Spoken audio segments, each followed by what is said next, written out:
Good evening, everybody, and welcome to the regular meeting of Fernie City Council held at 6:30 p.m. on May 28th, 2024.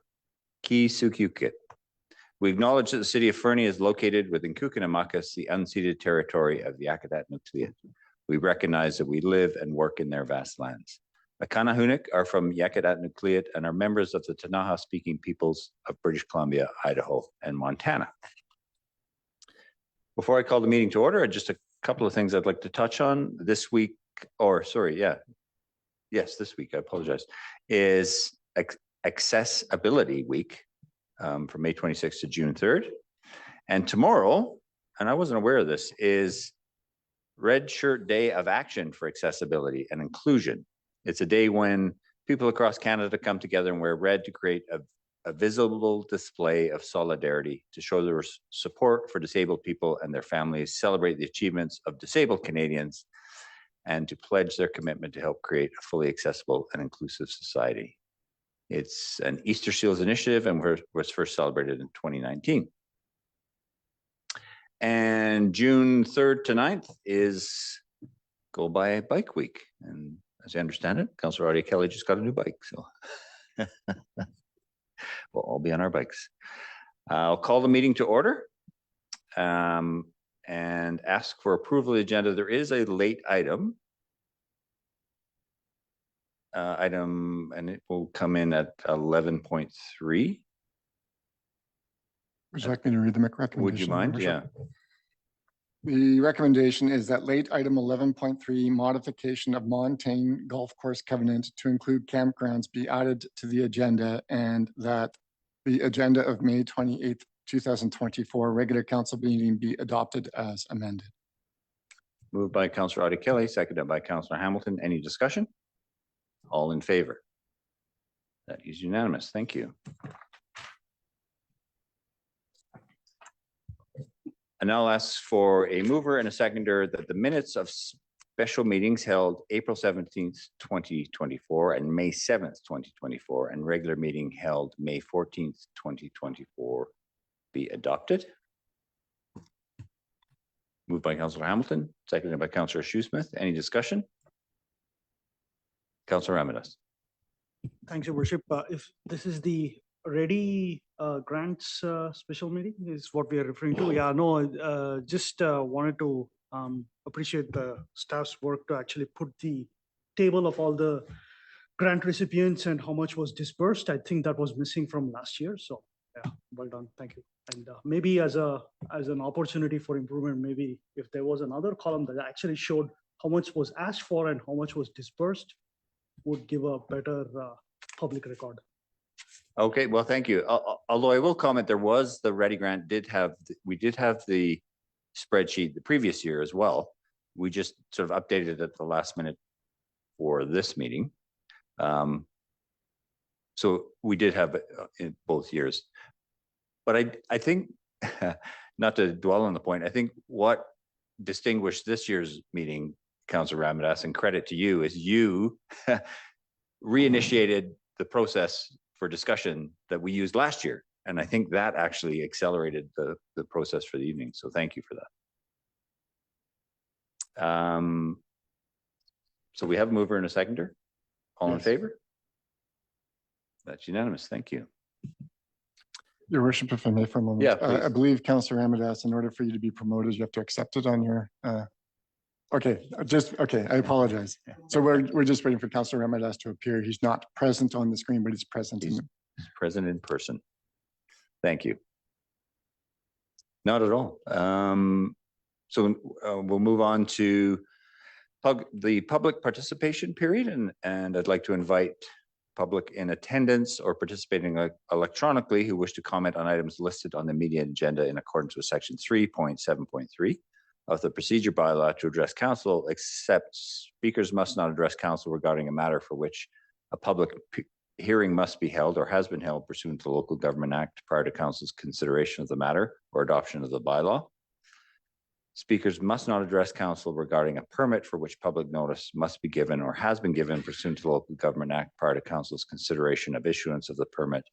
And a speaker, pardon me, may only address council for a maximum of 3 minutes.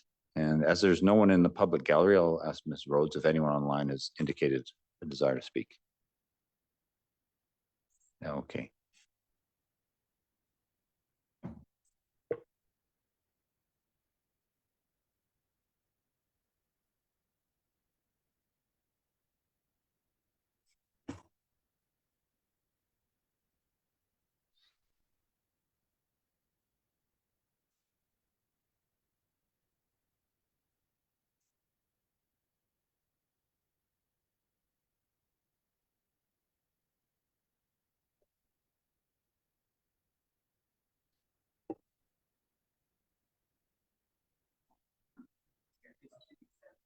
Hey, are you waiting for me to speak?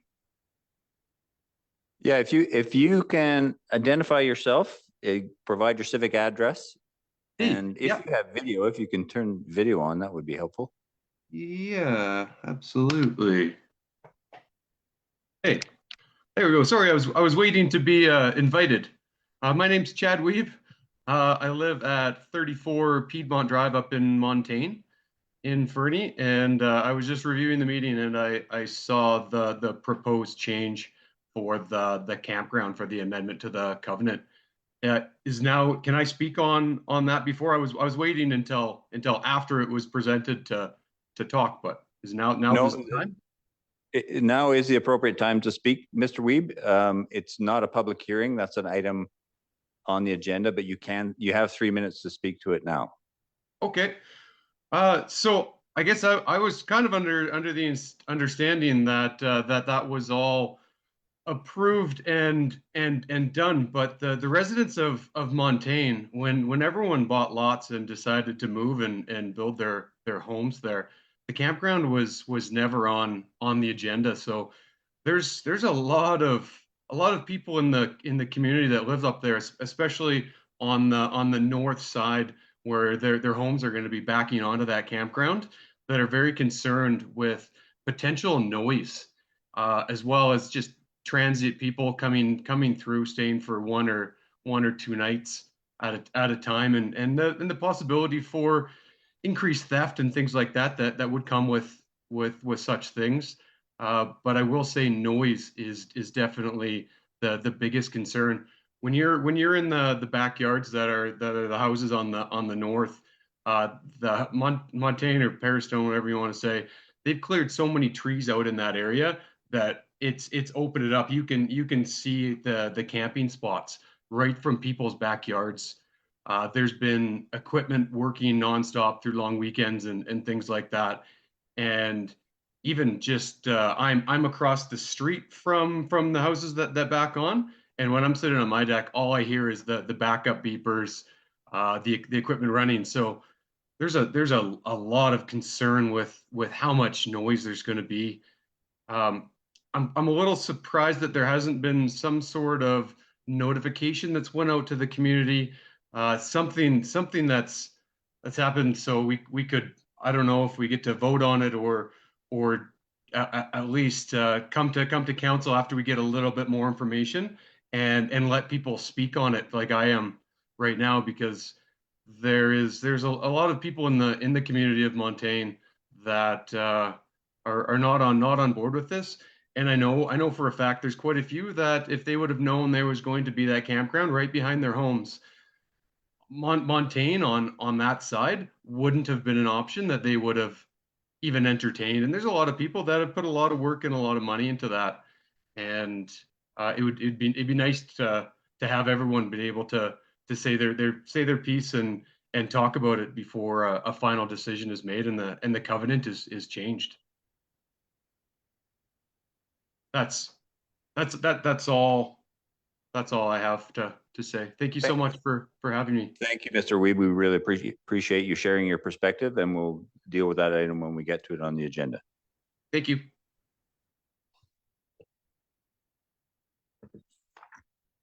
Anyone else, Ms. Rhodes? No. Thank you. Moves us on to item 9.1, a report from Staff Sergeant Nielsen, RCMP Quarterly Report. Good evening.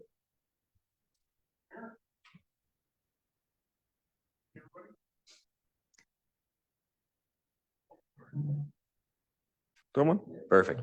There we go. I'll repeat that. Nice to see everybody. Thanks for the invitation. Myself and Brad, happy to be here.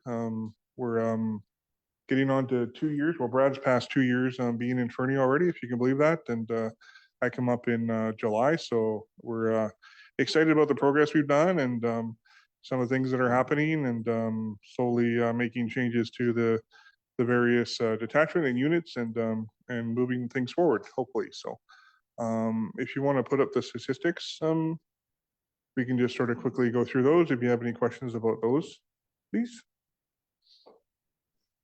Mr. McConnell or? Okay.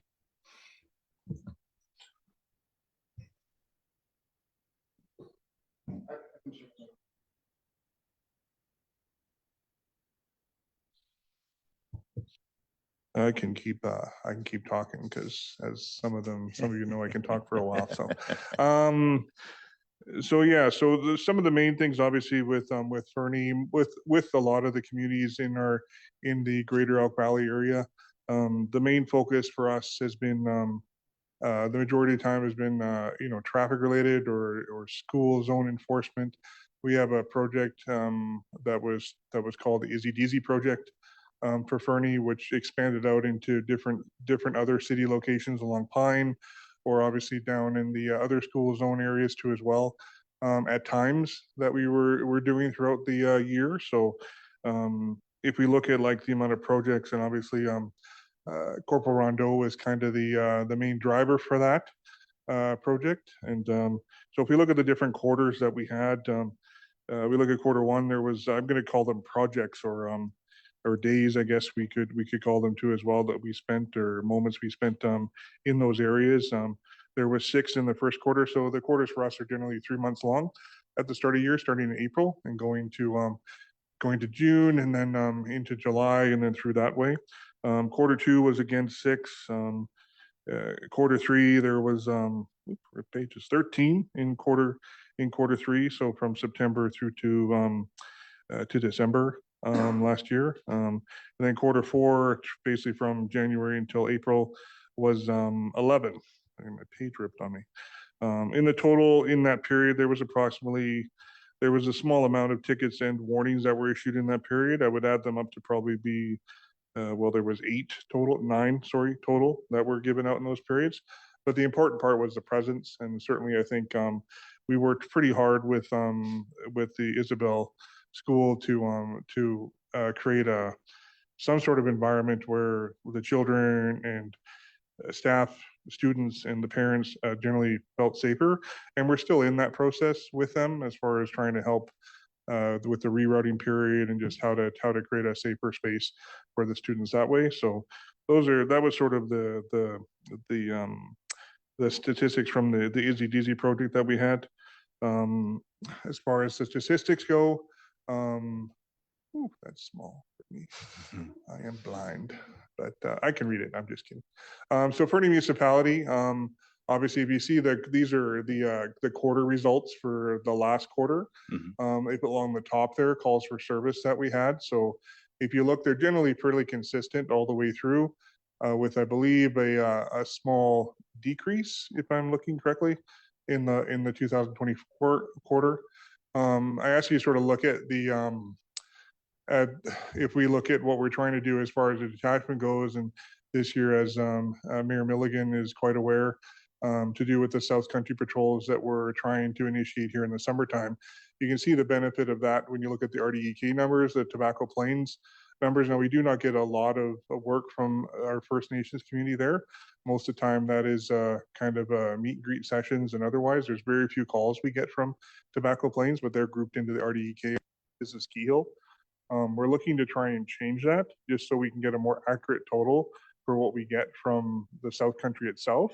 And the reason why we bring that up is, as I believe I mentioned before, is just the influx of visitors that we get there and the impact that has on operations. And you can certainly see that from the quarterly numbers that are consistent from 2021, where they're at or equal to some of the areas or even close to Fernie Municipality, which is actually very close to obviously holding the highest numbers that we get in the valley for work. If you look at like some of the different statistics, if we go down the line there, obviously that probably one that is disconcerting to you is the break and enter totals. Those are a bit of a misnomer. From our standpoint, we score those differently. So what happens with those is we have, if we attend a false alarm call, like we'll get a false alarm call from an alarm company, and generally speaking, we attend them. Typically, they're in the after hours portion most of the time. Obviously, when people aren't there or engaged, so we attend them.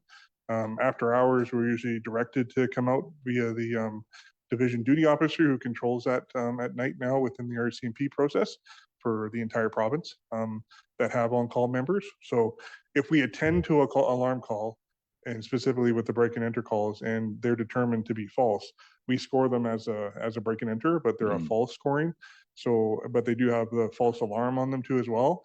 And I can tell you that the great majority probably being 17 out of the 18 of those calls, 17 or 16 of those calls are at the very least false reports of break and enters via the alarm system. Sir. Thank you, Staff Sergeant Nielsen. Would the same be true, like the high number 12 in Sparwood? Is it yes, typically the same typical thing? We do not get a lot of alarms up in Elkford. Even the 5 is interesting.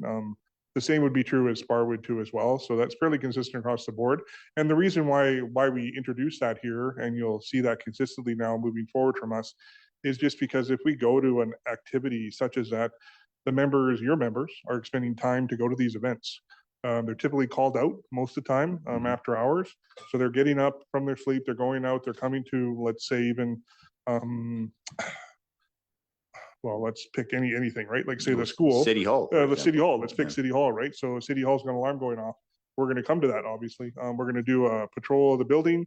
Typically, sometimes we end up talking with the property rep, if there is one, for the area, but typically we're gonna do check windows, check doors, check to make sure there's no damage, check the vehicles around if there are vehicles around, just have a general look around. So we're investing time into that, and that's time that you're paying for. So this in turn turns into a statistic for us via Stats Canada, which helps to drive the overall numbers for the area for crimes reported. So even though it's a false crime, it's still a reportable crime. So that way you're getting credit for the work that your members are doing, as opposed to a false alarm call, which if we just left it at that, it would be just generally something we go to and you'd never see that statistic at all. But it could literally be, an hour and a half, sometimes 2 by the time the member is done with the call, right? Between attending, driving, and going there, depending on where they're coming from. And that's an impact that I think that should be accounted for. So I've done that in every area that I've had a command in. And usually there's some pushback from our statistical people, but it ends up staying because it just works and it makes sense because of the work involved of your members. So thank you. And you're paying for that. So Councillor Hamilton, then Councillor Ramirez. Thank you, Your Worship. I'm curious if that is something, like I fully appreciate the rationale for tracking it, and I think that's extremely valuable, but I'm curious if you track it in like personally, internally, or something of the actual number of false alarms, just to be able to see, is that trending higher, lower? Yeah, it's easy enough to do, and we could certainly do that. Sure, just by looking at the numbers individually. I have never done it that way, but it'd be easy enough to do. They're all linked to 2 things: the break and enter of a business or residence, and then a false alarm. And it's attached with what we use in scoring as an A, which is an unfounded event. So and then of course the member details the actions they've done on the file. If we do not go to it, it doesn't get scored as a false or an unfounded event. It just gets scored as a false alarm. That's it if we don't go to it, which happens sometimes, obviously, because during the day, typically with a one-hit alarm to a residence, I don't believe necessarily that for something that's repeatable, that you really want the members being involved in that versus, say, out doing traffic enforcement or, doing that sort of thing. So it's a bit different look at things, but those are things that we try and control. Councillor Ramirez. Thanks, Your Worship. Sorry, go ahead. Thanks for that data, Sergeant. Just a high-level question: have we gotten safer as a community in Fernie? Like, have you gotten safer? Yeah, just the numbers have dropped, but I don't want to read too much into it, given the nuances that you just explained. Yeah, if you look historically, I think generally speaking, the valley itself is a very safe place. This is my 8th post. I've worked in a lot of violent communities. I worked in cities. I worked in small places, a combination thereof, a population base, et cetera. And this is a very safe community overall. We have very limited property thefts, which is a great look at what sort of culture is in the community too as well. Whether it be from a crime index perspective or otherwise, right? But I think that overall, yeah, we live in a very safe place, and we obviously are trying to encourage it to be safer. And I think part of the things that we're asked to do as far as the traffic goals of the communities, and by communities I mean all three of them, basically have that sort of stipulation or an ask from you as the council to bring traffic safety more to the forefront. So we do that, and that's expanded as well in our impaired numbers throughout the growth that we've had in the 2 years that Brad and I have been here. You definitely indicate a strong growth sector in that as far as what the members are doing on the road and visibility and engagement with those type of individuals in the community. Like we were saying, we were a little bit early in speaking with Mayor Milligan about those statistics. And just, it's where we kind of end up. So if you look at like our impaired statistics are up there, and you look at the numbers, generally they're more developed here.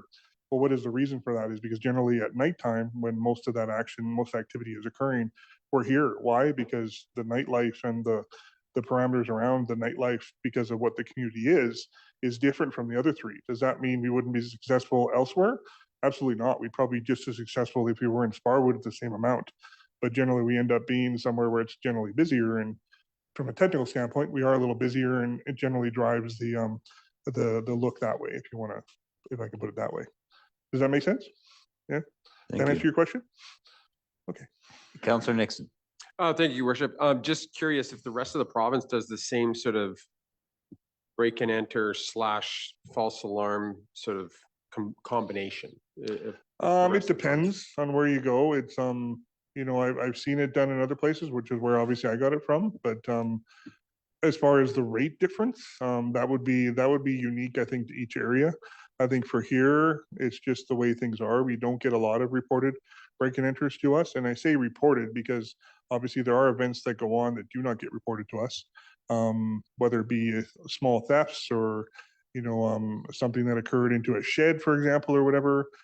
Those are things that we hear about in the community and we ask people to report, but we generally don't see a lot of that. So I think there is an impact in the community that we don't see, generally speaking. So I think the numbers are a little bit, if you're asking me if they're off compared to everybody else, I'd probably agree with that. If that answers your question, sir, I don't. Well, I'm just wondering if, because that looks like a high number for a break and enter. And if I was a citizen moving to Fernie and I saw 18 and then, 1 for the RD and 1, maybe if it was bears, I could understand the break and enter part for the animals, but it's having a separate entry for false alarm calls would make a lot more sense. If I was elderly moving to this community and I saw the number of break-ins, that I would be disconcerted, because this is just for 1 quarter, right? And you could times that by 4.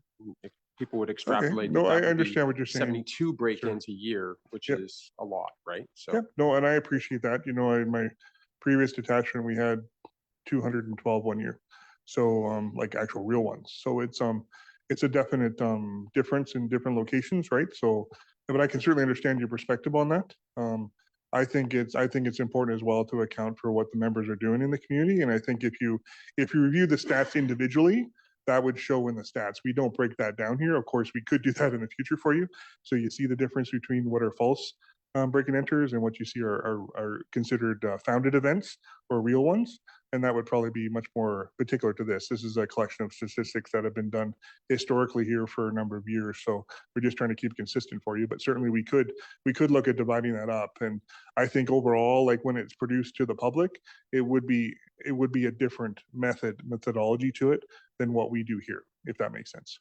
Yeah, I think just looking around the table, I think that would be helpful to have it broken out just so that people aren't necessarily alarmed. Sure. Councillor Oddie Kelly. Sorry, Sven. No, absolutely.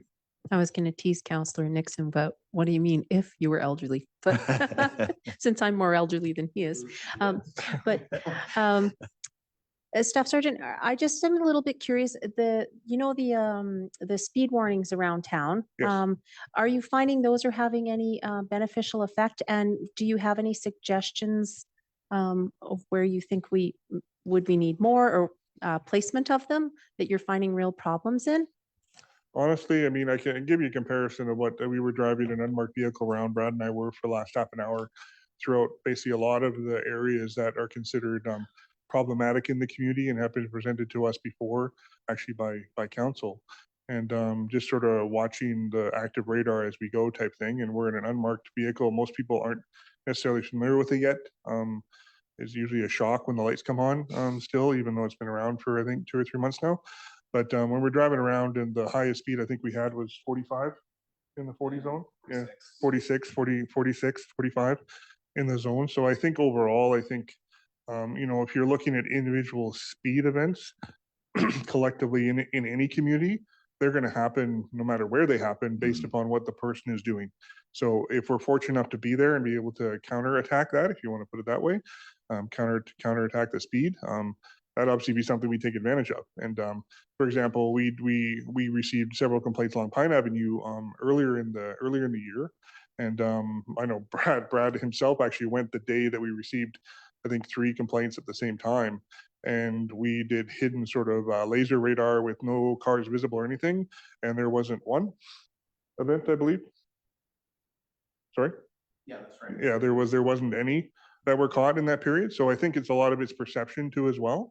If you're looking at the vehicle and a vehicle may be going marginally faster, and visually for you it might be that way, but it may not necessarily be what's actually happening in the vehicle at the time. That's not a, it's just something that occurs individually. So as far as like spreading, you asked your question about spreading the signs that are doing, I think you do a good job maneuvering the signs around as it is as a community, and I don't think the influence of us would make any real difference with that outside of the the major concern that was brought forward first to us was the Izzy school zone. So Can I just say something about that too? absolutely, yeah. And it's not so much that there's necessarily problem areas, so much as there's problem drivers, that there's certain people that we will deal with continually. There was one individual last week disputed a violation ticket for doing 185 in a 80 zone. Oof. That's someone that we deal with all the time. So those are the types of behaviors that we're mostly concerned about rather than a specific area, if that makes sense. Further?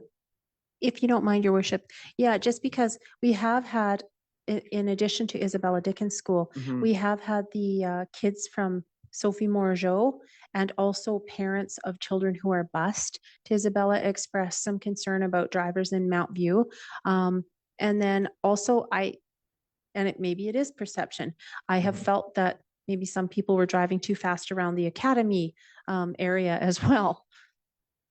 Yeah, and I think, like as Brad said, like I mean, and I agree with him, is that you're dealing with like the 1 to, let's say, even 4 people that are generally going to be in that position where they're going to speed no matter where they are, and it's just a matter of us being able to catch them. Does that make it more problematic for the community or better? I mean, I think generally speaking, you're going to have speeders where speeders are no matter where they are. We just have to be in the right place at the right time to be able to catch them. And then, fortunately or unfortunately, obviously, as Brad indicated, 185 in an 80 zone. And I mean, this last year, we gave out, I think it's 493 is one of my reporting things, 493 violation tickets, and we had one member give out over 145, I believe, for the year on his own. So it's an astonishing number for a general duty detachment to provide and to give out.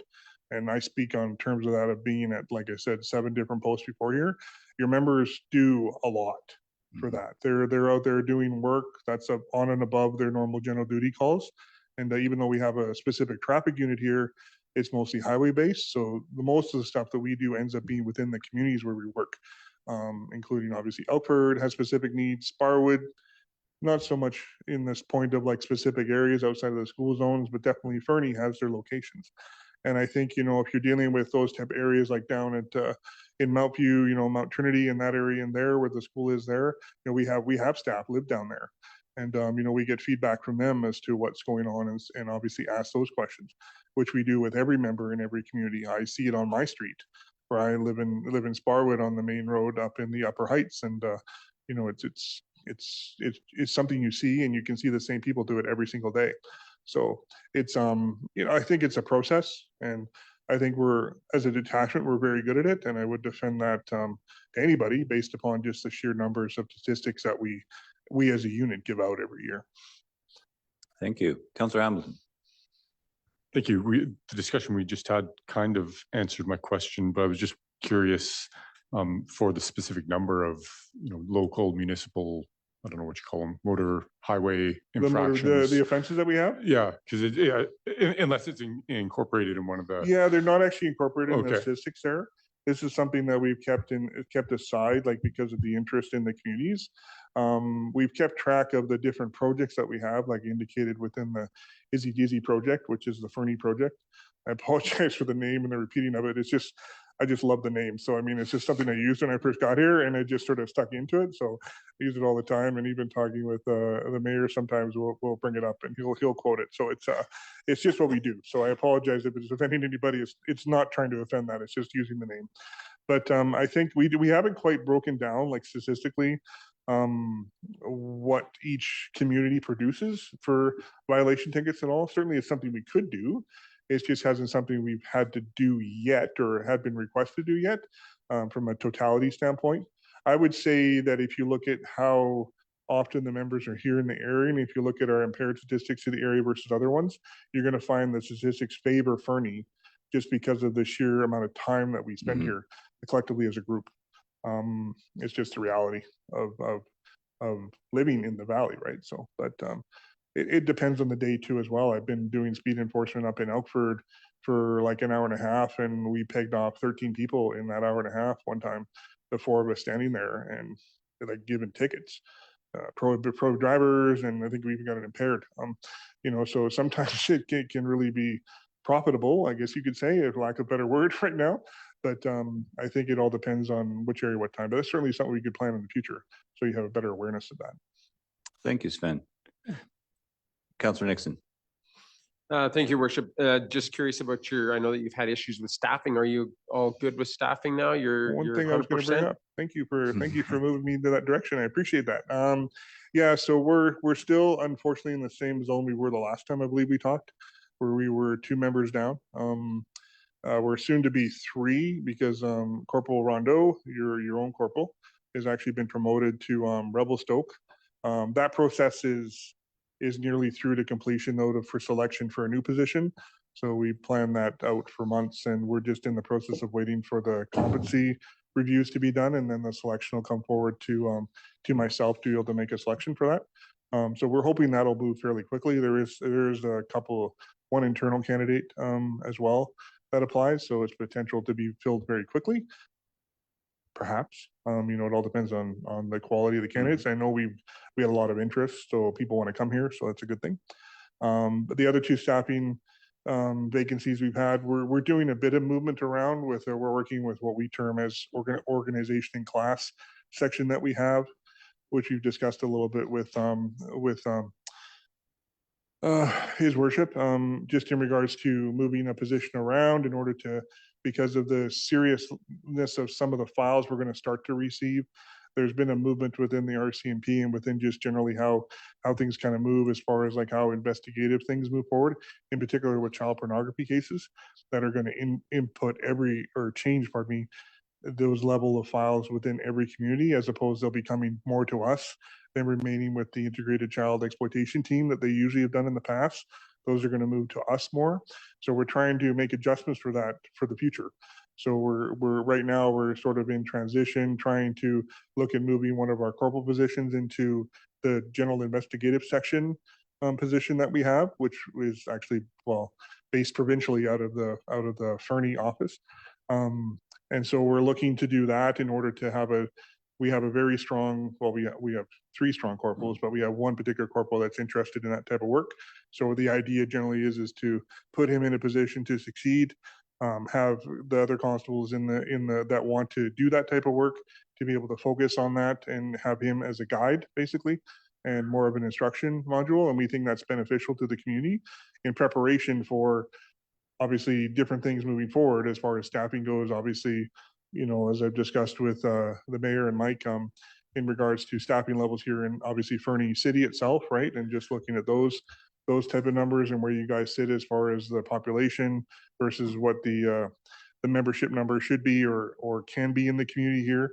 And of course, there's the looming beast of the Sparwood district that may or may not go to the muni under coming forward, which would give a fairly significant shot in the arm to us from a manpower perspective, because they'd be in the same position you were. I'm not sure when exactly that was, but 6 or 7 years ago. Was that accurate? I believe so, yeah. When the municipal here had to go to a municipal under detachment. So it's the same thing with Sparwood. So, and we're anticipating that in the sense that we might be able to create a section to help us with those increase in the child files, the child exploitation files we're going to receive. And that's a real problem that every detachment is going to face. So we're just trying to plan to adjust for that. Unfortunately, we are in contact with staffing. I anticipate, to answer your question, Councillor, more thoroughly, our staffing needs are going to be looked after. It's just a matter of time. Depot is out producing recruits again. They're putting full recruit teams through again, like a 32 member troops through. They went from 40 troops this year to 50, like in this fiscal year. So by the time you reach into August and September, they're going to start to see numbers. And obviously there's the looming issue with the community of Surrey too as well, and the members there, which is impacting, probably won't, I don't believe it's going to really impact us out here. It might, in regards to somebody actually wanting to come here. So that would obviously help us too as well. But in the event that they choose those selections, but that's not up to us. But I would anticipate hopefully by the fall that we'll have those positions filled, and at least one of them filled and moving forward, and or interest from other areas coming forward, which hasn't unfortunately borne fruit yet, despite our best efforts to try to recruit outside the detachment. And we're very aggressive with that. So literally calling people, talking to people, trying to get some sort of, backfill for us, which we've been doing for a long time in play of waiting for a position to be empty. We try to preempt that. Unfortunately, we just haven't been successful. Thank you, Staff Sergeant. And I apologize, we're a little bit over time. So very much appreciate your presentation. And I wonder, based on some of the feedback, and maybe we can have this conversation at our regular meeting, if we can maybe refine the statistics a little bit, so that, reflecting some of council's questions. Yeah, I've honestly never really liked the way the statistics are presented here either. So I would 100% be supportive of that, and we'll try to make something aware of that to maybe present it to Michael to be able to forward on to you all, and then we can try to reach something that works and hopefully answers more of your questions. Excellent. Thank you. The input. Thank you. Thank you. And thanks for your support, Brad. Thank you so much.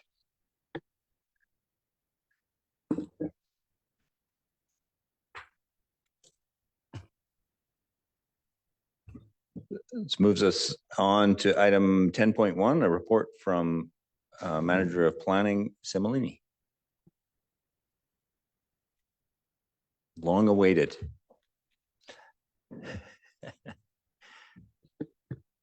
Thank you, Your Worship. I'm just going to bring the presentation up and share screen if you don't mind.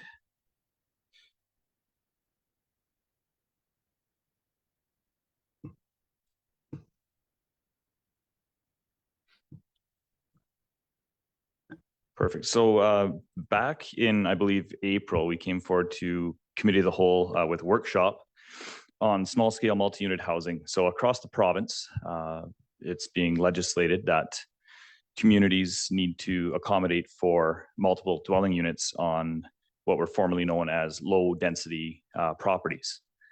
So we have taken what was discussed and what we had proposed previously and brought back bylaw 2517 tonight.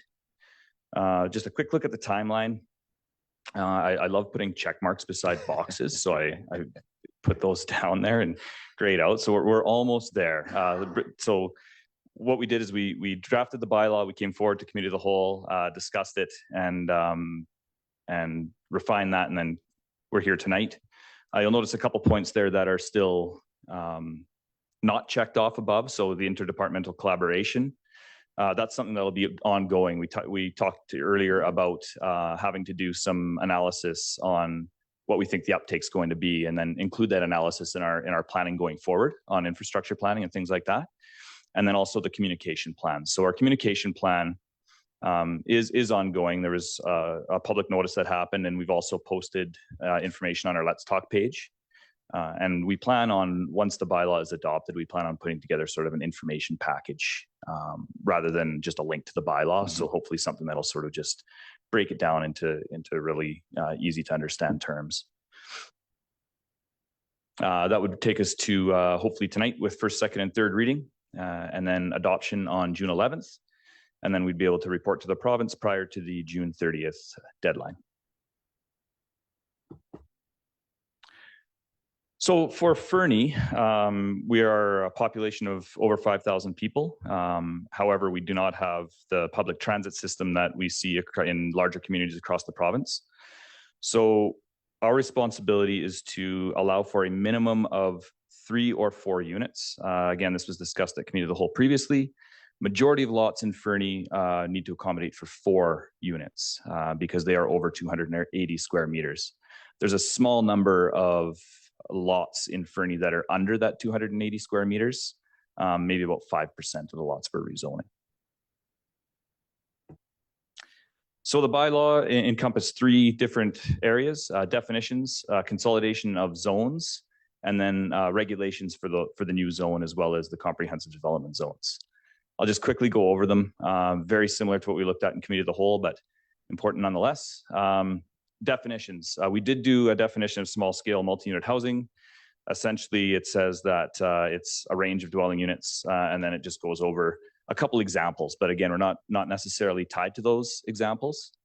But we could see things like principal dwelling units with secondary suites or with garage suites, townhome type developments, fourplexes, triplexes. So it really does open up, which is what the province wanted, and it just opens up the different housing types. We talked about manufactured and modular homes before. I just wanted to confirm that the definitions were up to date. So we did modify those. So what the clarification is that a modular home is built to an A277 standard, which essentially means that that modular home was built in a factory, but it's built to building code.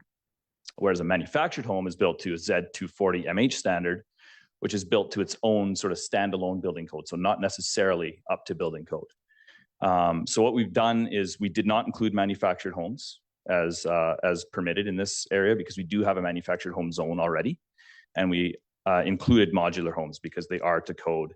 And I think one of the biggest things that the building officials brought up was compliance to step code and energy compliance. Mm-hmm. So zone consolidation, we just took all of the eligible zones, which is small lot, R1B, R1, again, all of our low density zones, and rolled them all into one RSS zone, or residential small scale zone. We also had to amend the comprehensive development zones where low density development occurs. So that would include the Cedars and Montaigne. So on this map, again, we looked at this map at Committee of the Whole. Everything you see on that map that is a yellow color, essentially, would be included in the RSS zone. So that stretches across all of our single family neighborhoods throughout Fernie. The zone regulations. The province had a set of suggestions that they had put out to optimize or maximize, I should say, the amount of small scale multi-unit housing that can happen on a lot. We considered those, but we also considered the existing context of the neighborhood. So what we tried to do is find a balance between those two. And we feel that we found something that would work for all of the neighborhoods in Fernie while still optimizing that number of that amount of development that can occur. So what you'll see when things are developed is not something that is grossly different than a new house that could be built in Fernie under the R1 zone, for example. Biggest difference is going to be, of course, the number of dwelling units as opposed to the mass and structure of the building itself. Thank you. I think that's an important consideration. So thank you for doing that. Of course. I just wanted to quickly run through the zone regulations for Montaigne. So we were lucky enough to have an application for Montaigne on our desk with a zone already written for small scale multi-unit housing. So what we did is we essentially just took those regulations and brought them forward. So they accommodated for small scale multi-unit housing. I see Mr. House is here tonight, but I did communicate with him, and given that it was their proposal, it was a pretty easy fit for us to be able to just move forward with it. It's important to note though that we are still calling it the DR1 zone, and there's no new zoning borders or anything. It's what the map shows now for the subzones in Montaigne is what we're moving forward with. So the application we have from Montaigne will bring forward at another date for any zoning line changes. And that wraps up the presentation. So we're just recommending that the bylaw be given first, second, and third reading tonight. Thank you, Mr. Similini. And when I said long awaited, it wasn't to suggest this has taken a long time, because this hasn't. You guys have, you in particular, and your team have done yeoman's work to get it this far, this quickly. So thank you for that. This is an important piece of work, and it's not an easy lift. No, I appreciate that, Your Worship. Thank you. Questions for Mr. Similini? Councillor Nixon. Thank you, Worship. So just curious, in your professional opinion, do you think we'll see a flood of houses being built, 4 houses built on a R1? Through to Councillor Nixon, I can't comment on a number. I think we have to do that analysis first, which we'll engage a consultant to help us with that. If I had to take a guess, I would say that we might see a number of the R1B type dwellings where you see where we're looking at rezonings, and we were doing, maybe half a dozen a year. Mm-hmm. We can now see those go straight to building permit phase, for example, or R1SL straight to subdivision phase without having to get that rezoning or that variance. So I don't know what the number will be. You might see some with 3 or 4 dwelling units, but definitely be way less red tape, which was one of the major intentions of the province when they brought this forward. Councillor Ramadaz. Thanks, Your Worship. Again, I think the better question to ask is, are we the bottleneck here? We are not anymore, which is what we want. Whether there are a flood of applications or just one application, doesn't matter. We are improving the process, which is the positive thing here. Yeah. No, fair enough. Yeah, and I'll also add that it frees up staff time as well to work on other issues rather than spending, it's very similar to the delegation bylaw that we did, where we're saving hours and hours of staff time a year to potentially work on the larger issues rather than the day-to-day zoning type things. Yeah, again, an important consideration, nicely captured in your report as well. So thank you for that. Other questions? Seeing none, I'll ask Mr. McConnell to read the recommendation. Thank you, Your Worship. The recommendation is that the zoning bylaw number 1750, bylaw number 2517, zoning bylaw number 1750, amendment bylaw number 2517, 2024 be given first, second, and third readings. Moved by Councillor Hamilton, seconded by Councillor Audie Kelly. Any further discussion? Seeing none, all in favor? That is unanimous. Thank you. And thank you again, Mr. Similini. I know the province, our communities around the province were panicking about this, and you've handled it very deftly. So well done. It's put us in a very good position. Yeah, thank you, Your Worship. Thank you, Council. So item 10.2, waste regulation bylaw. There's no presentation. I'll ask Mr. McConnell to read the recommendation. The recommendation is that waste regulation bylaw number 1845, bylaw number 2512, 2024 be adopted. Can I have a mover? Councillor Hamilton, Councillor Nixon seconds. Any discussion? Councillor Hamilton. Thank you, Your Worship. Just in the interest of transparency and openness, this bylaw passed first and second reading unanimously. And then when we got to third reading at our last meeting, it was voted 4-3 against, but there was no discussion as to why individuals were voting against it. So I'm curious to hear from my fellow councillors what their what changed their mind, why they didn't bring any points of discussion forward for the rest of us to consider. Councillor Ramirez. It wasn't unanimous, Your Worship. From the first reading onwards, I've been opposed to it. You have been. Yes. Yeah, that's a matter of And- record, yeah. And I can again re-explain my reason why I opposed it.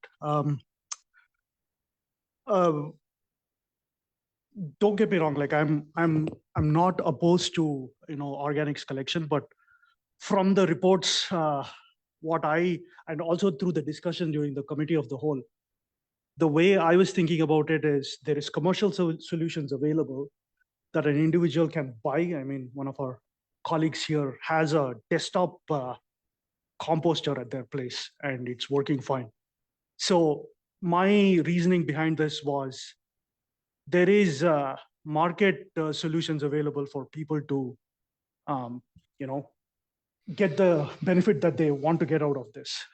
Just looking at the amount of logistics involved here and future drawdown of reserves on this particular project just made me believe that, you know, this is probably not the right time for us to take a decision on this. Maybe when our reserves are in a better position and we have a better sense of, you know, our finances in the longer term, maybe we could have taken this up. That was the reasoning why I've been opposed to this since day one. Thank you. Councillor Shoesmith. Thank you, Mayor Milligan. So for my part, I'm obviously not too set in my ways or proud to change my mind. When I initially voted for this, what I saw was that we were going to spend money revamping our trash cans, and I was worried that if we were going to do such a thing, we wouldn't get the bear-proof bins, because I would see doing it a second time and still failing to have the bear-proof bins as a failure. So that's why I was in favor of that. If we're going to do it, I'm happy that we do it correctly. However, seeing how far that got and with the costs involved and the other discussions and things coming to my awareness, I just can't support spending such a large chunk of money on something non-core that isn't in trouble at the moment. I think if we get the bins, yeah, make them great, but I would rather do nothing at all and spend the money on something more critical, if that makes sense. Thank you. Except to say, and I'll look to Engineer Line to maybe support me on this. We as a council, and council being a continuing body, back some years ago, committed with the RDK to advance organics as a community consistent with our desire to reduce our waste stream into the regional landfill and support the RDK's organics program. So council made that decision some years ago, I think 2020, does that ring? Yeah, by resolution. And we have now, through this process, committed the money to those bear-proof bins by resolution of this council. And as such, you know, if we are to quash it here, we have wasted a lot of time and potentially money on securing those bear-proof bins that feel like a viable solution in this circumstance. Engineer Line, thank you. If I may add to that, we have already purchased the bins, as we did have a grant for part of the procurement of the bins, and that ended a couple of months ago. And so in order to get our money from the grant, we actually had to pay for the bins to get the grant money back to us. So we've ordered and paid for the bins, and they are arriving in July. Thank you, Engineer Line. And one more item, if Please. I could. We are the main contributor to the organics facility for the regional district of East Kootenay, and that was the original plan, is that they will eventually get more, but we are the ones that are going to be sustaining them at the beginning. And when you say main contributor, you mean material going to them. Exactly. Thank yes. you. Thank you. Councillor Hamilton. Thank you, Your Worship. I think Engineer Line and yourself just addressed the other point is we've already voted in favor of spending the money, and the money has already been spent. So to your point, to quash it now seems like a tremendous waste of time, money, and energy. And as a question to staff, I would be curious to know what the impact of that is, not just materially to us in the immediate with having already spent that money, but what is the cost either in backing out of some of these agreements and pivoting with staff time and direction? How much additional is that then going to cost the community? Engineer Line, do you have a?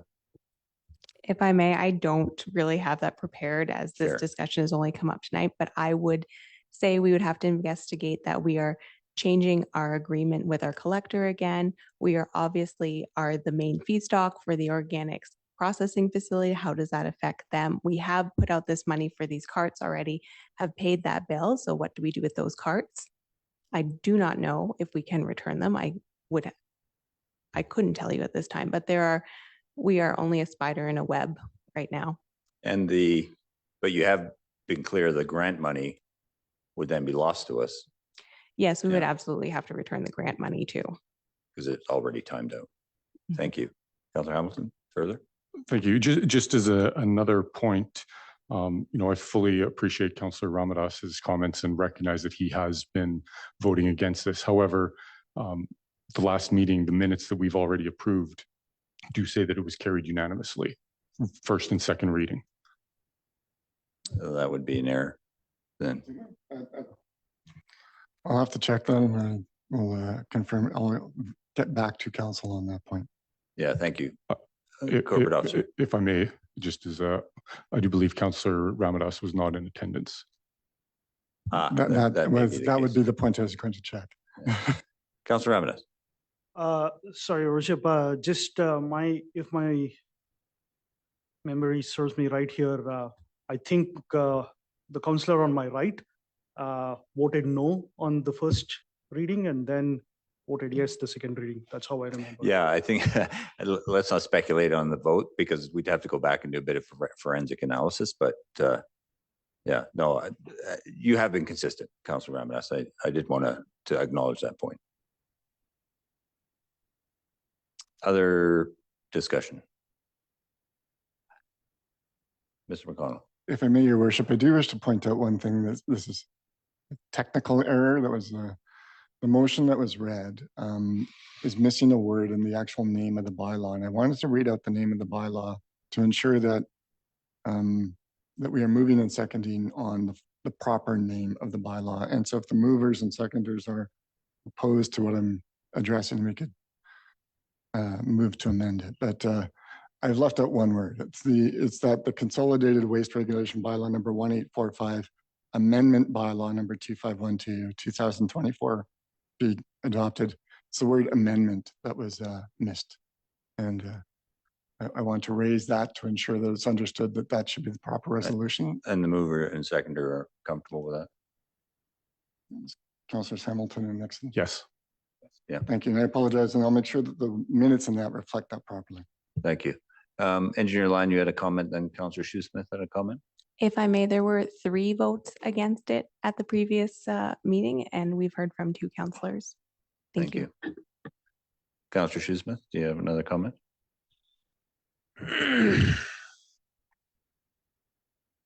I feel this was sold to us as there would be a return on this with the organics and with the dirt.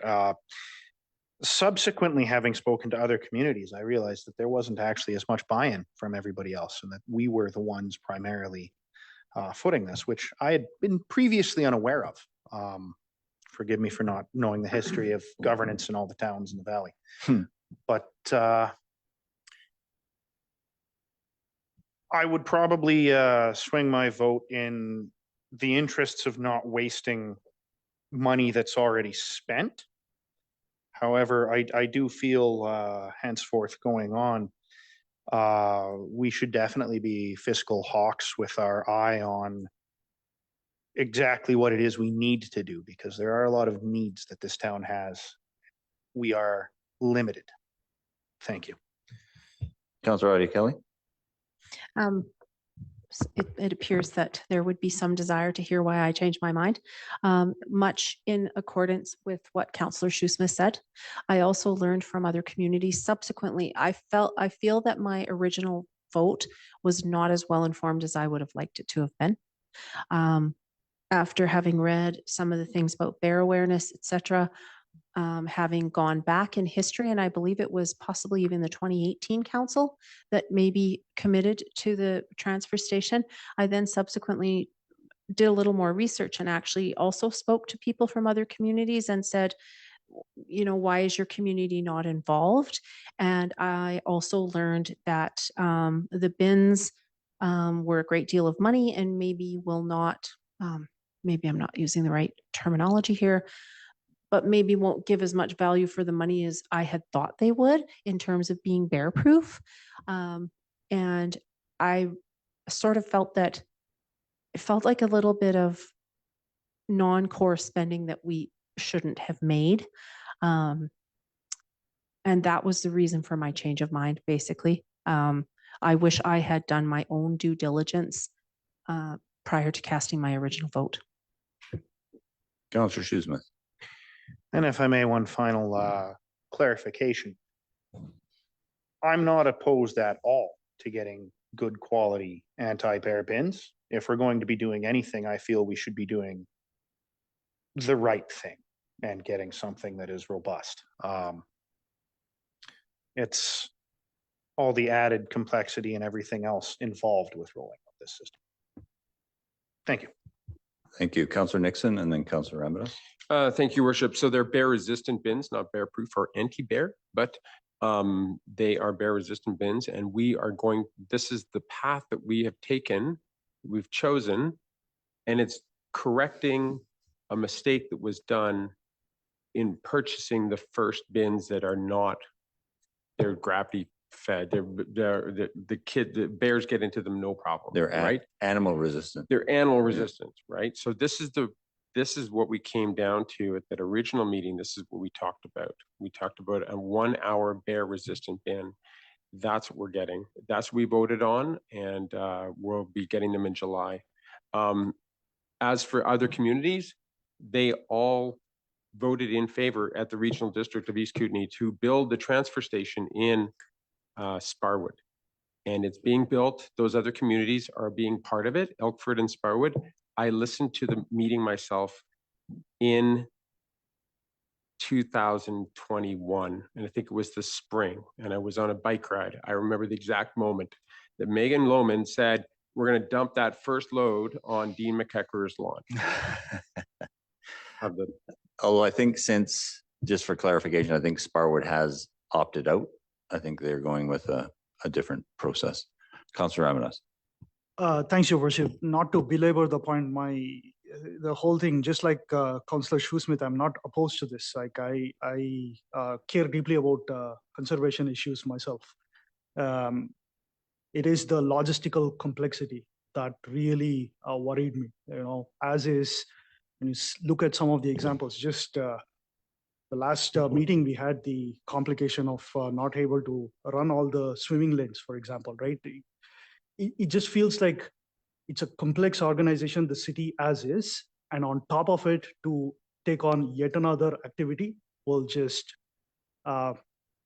make it even less sustainable. So while I'm not opposed to it, I would be in favor of it if it was at a different time in our term.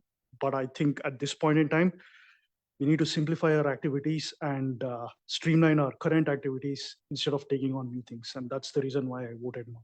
Thank you. With that, I think I'll call the question. If I may, Your Worship, I'll read it out again to make sure we're clear on what I was actually doing there. And it's that, excuse me, that waste regulation bylaw number 1845 amendment bylaw number 2512 2024 be adopted. All those in favor? Myself, Councillor Hamilton, Councillor Shoesmith, and Councillor Nixon. Those opposed?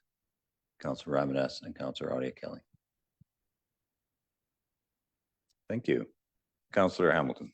Thank you, Worship. If I may, just I feel, in the spirit of transparency, we need to be having these discussions whenever anybody has any doubts about something. People need to ensure that they are coming forth with their questions, their concerns while we're having the discussion, not at the 11th hour at the start of or whenever they arise. Thank you. Thank you. With that, we'll move on to item 10.3, related, the update to the municipal ticket information bylaw. Yes, thank you, Your Worship. And for this one, I'll read in the word amendment.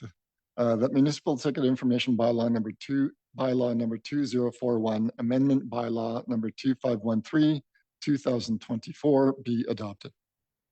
The mover, Councillor Hamilton, seconded by Councillor Nixon. Any discussion? All in favor? Myself, Councillor Hamilton, Councillor Shoesmith, and Councillor Nixon. And those opposed, Councillor Ramirez and Councillor Audia Kelly.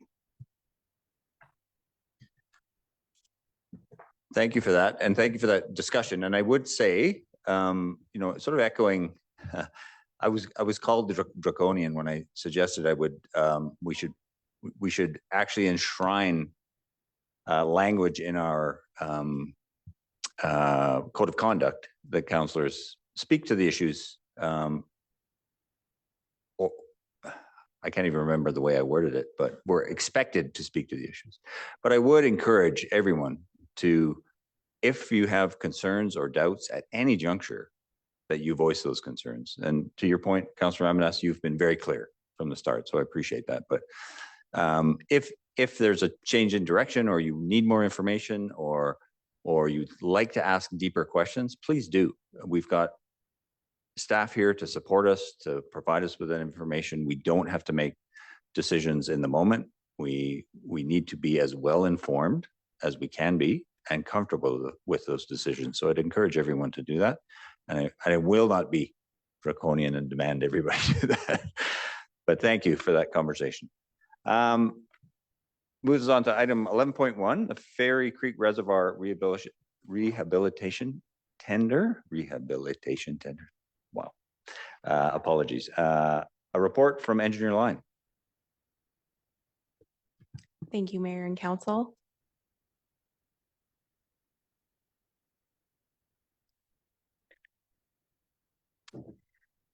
So for my second talk today, I'm here to talk about the recommendation for award for the reservoir rehab project. I was here previously to present the tender results, and then staff went forward with negotiations with the lowest bidder. And I am now back with that recommendation to award. Staff were able to make a small improvement on the cost of the mandatory line item during negotiations. The contractor also feels that the job is quite straightforward for them and that they will not draw from the 10% contingency or require the full amount of the cash allowance for interior concrete repair work. However, for an abundance of caution, we do want to award them the full amount, which is $1,858,552.33. Budget that would not be spent would obviously be returned to the reserves at the end of the project. And that would mean, as we have a budget already approved of $1.5 million, that we would need an additional $358,000. There is an unallocated budget surplus for water, which has a balance of $886,000. As per the recently approved audited financial statements, this surplus is intended to be used specifically for the purpose of such overages such as this one. As a result, staff are recommending to use this unallocated surplus to fund the balance of this project.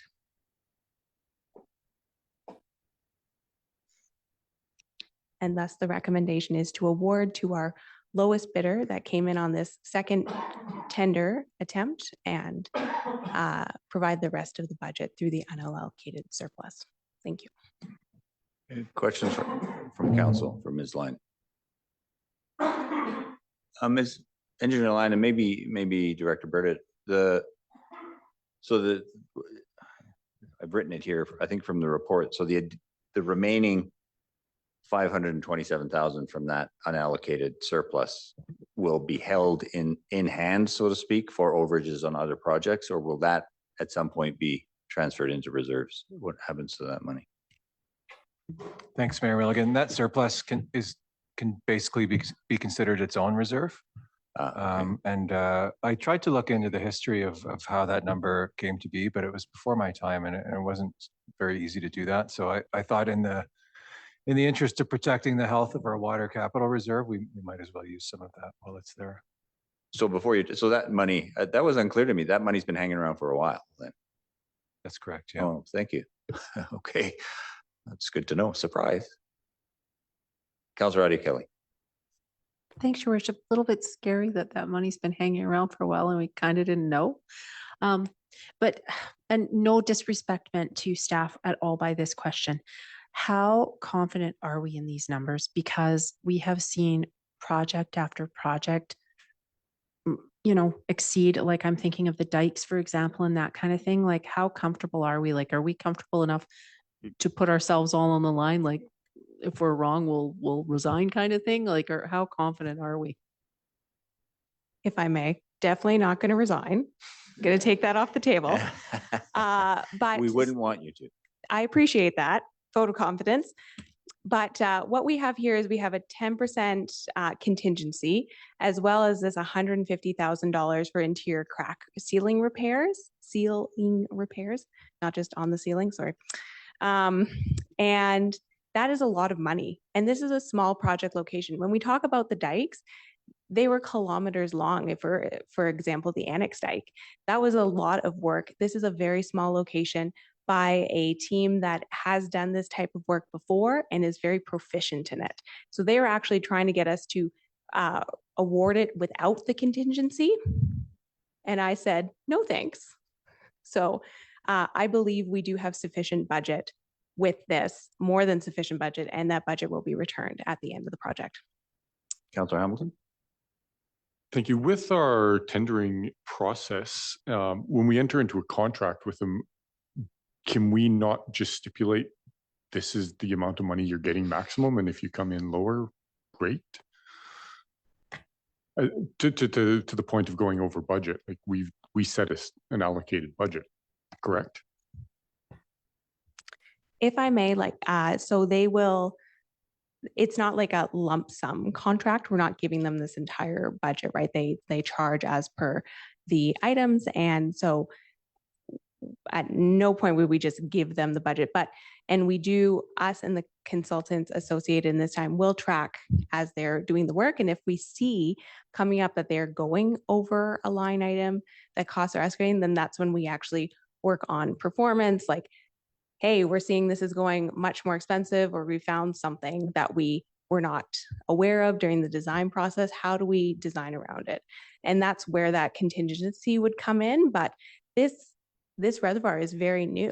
We have the pictures of the design, of the build, of the construction of the reservoir. There is very limited amount that we don't know because it's lost in history, because nothing is lost to history. Thank you. And I just wanted for clarification to Councillor Ade Kelly's point that unallocated surplus was clearly identified in our audited financial statements. Mr. Burdett? Thanks, Mayor Milligan. Yes, it was. And just to add a little more clarity to Councillor Ade Kelly's point, you probably don't have your binder from your budget. I don't have mine. Not on me. There's the one sheet that had all our reserve accounts. And this line is on there. So yeah. It's on the top of that page. We've got our reserve accounts and our reserve funds. And as I'm getting to be in this chair a little longer, I'm starting to experiment different ways of funding things. So that's why I picked that one this time. Thank you, Mr. Burdett. Councillor Ade Kelly. Thanks, Your Worship. I just wanted to ask, just out of curiosity, Engineer Line, is 10% kind of a standard that you would use as a contingency? Is that like a recommended thing, or how does that work? If I may, we've talked about this a couple times for like estimates for costs whenever we're going out to get bids, and we go between 10, 15, and 20%, right?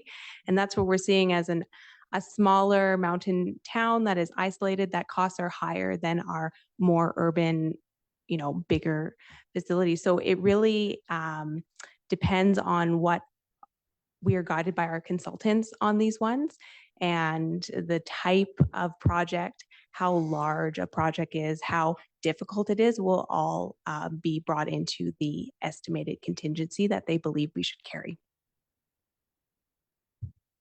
Councillor Ravenous. Thank you, Your Worship. Just tongue in cheek here. This morning I had $5 in my pocket that I did not have before.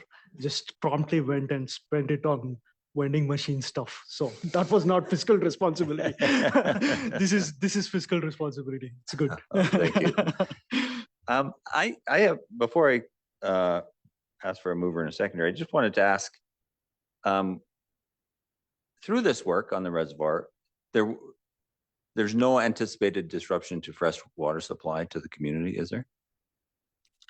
If I may, no, there isn't. What we will do, as there is interior crack repair going to happen, is we'll take one. So the reservoir has two cells. Chambers, yeah. Yeah, exactly. So we'll take one down at a time.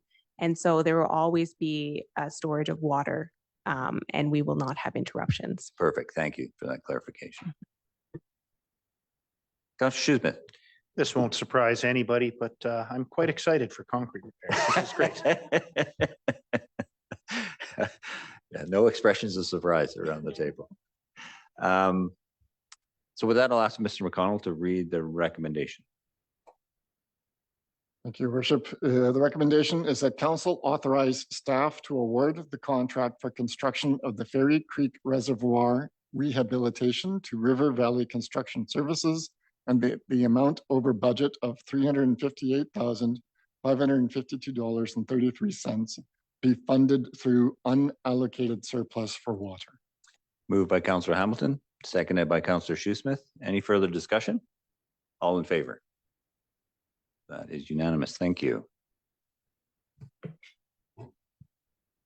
Moves us right along to item 11.2, a report from our Chief Financial Officer, Director Burdett. Thank you, Mayor Milligan. Good evening, Council. I don't have any slides specifically accompanying the content in your report, as those numbers are fairly high level and the variances are explained in that report, though I am happy to field any questions. That said, I did prep a few slides bringing back some information that was requested during the May 14th council meeting. The first one being the actual inflation rate that the city has been experiencing the last couple of years. And you can see it there from 2021 to 2022, it's 12.7%. And 2022 to 2023 is 10.6. And so now, because those are obviously way higher than our property tax increase for those 2 years, that may appear alarming. But it's just worth a reminder that our revenues have also gone up outside of property tax. For example, our mine tax sharing revenue, any new construction in the area, and then the balance was then made up by property tax increases. And so those two numbers, they represent our expenses for our consistent levels of service. Any increased level of service, of which there weren't many, there was the arena increased hours and the pool increased hours. I backed out of these numbers because they didn't seem so much like inflation to me than it did a rebound from COVID. So these numbers are exclusive of those. This next slide, I've taken a few of our major expense categories and also attempted to measure their inflationary rate. There are 5 major categories on the next couple of slides, which together those 5 categories make up approximately 70% of our total expense line. So starting with insurance, in 2022, this went up 10.8%, and in 2023, it increased by 29.8%. Insurance increases have been taking huge jumps across all industries. So these types of increases over the past 2 years, while very large, they're unfortunately not abnormal by any means. Fuel went up by 53% in 2022, and then actually went down in 2023, which makes sense because if you remember what happened with fuel prices, they hit their all-time peak in the middle of 2022. And even as high as they are now, they're still about 30 cents a liter lower than they were in June of 2022. Prices have been increasing quite a bit the last 3 months though. So something to be aware of for sure. Councillor Hamilton and then Councillor Ramirez. Thank you. I'm curious if we are tracking any or what the savings are on fuel from now operating the EVs in our fleet. Thanks for that, Councillor Hamilton. We do have, I think, 5 EVs now, and as they're fairly recent, and these numbers are only 2023, you're not yet seeing that reflected, but I think you will as our fleet grows with more EVs. Further? Thank you. Thank you. Yeah, I guess more specifically, I realize we're probably not going to see the numbers reflected in these numbers, but like in an ongoing basis, is this something that we are tracking so that we can identify what that cost savings is?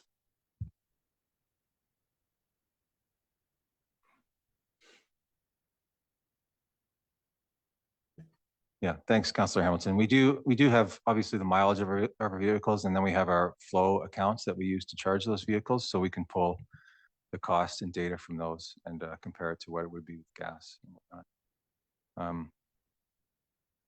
So yes, it will be built into these reports in the future. Councillor Ramirez. Thanks, Your Worship.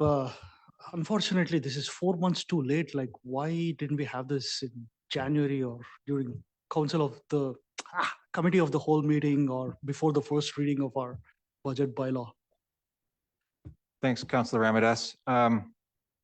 With respect to this report specifically, I mean, this is Q1 2024 results. I did, talk about our increase in expenses during the budget presentation and gave a percentage based that way. So I don't know if that answers your question, but like I will touch on how I plan to tie this into next year's budget presentation for the next couple of quarters. Yeah, as I recall, Mr. Burdett, you sort of, I don't know if I'm using the right financial term, of course, you lump them together in sort of a 15% overall inflationary cost to our expenses in 2023. Is that sort of roughly capture what you did for us at the budget?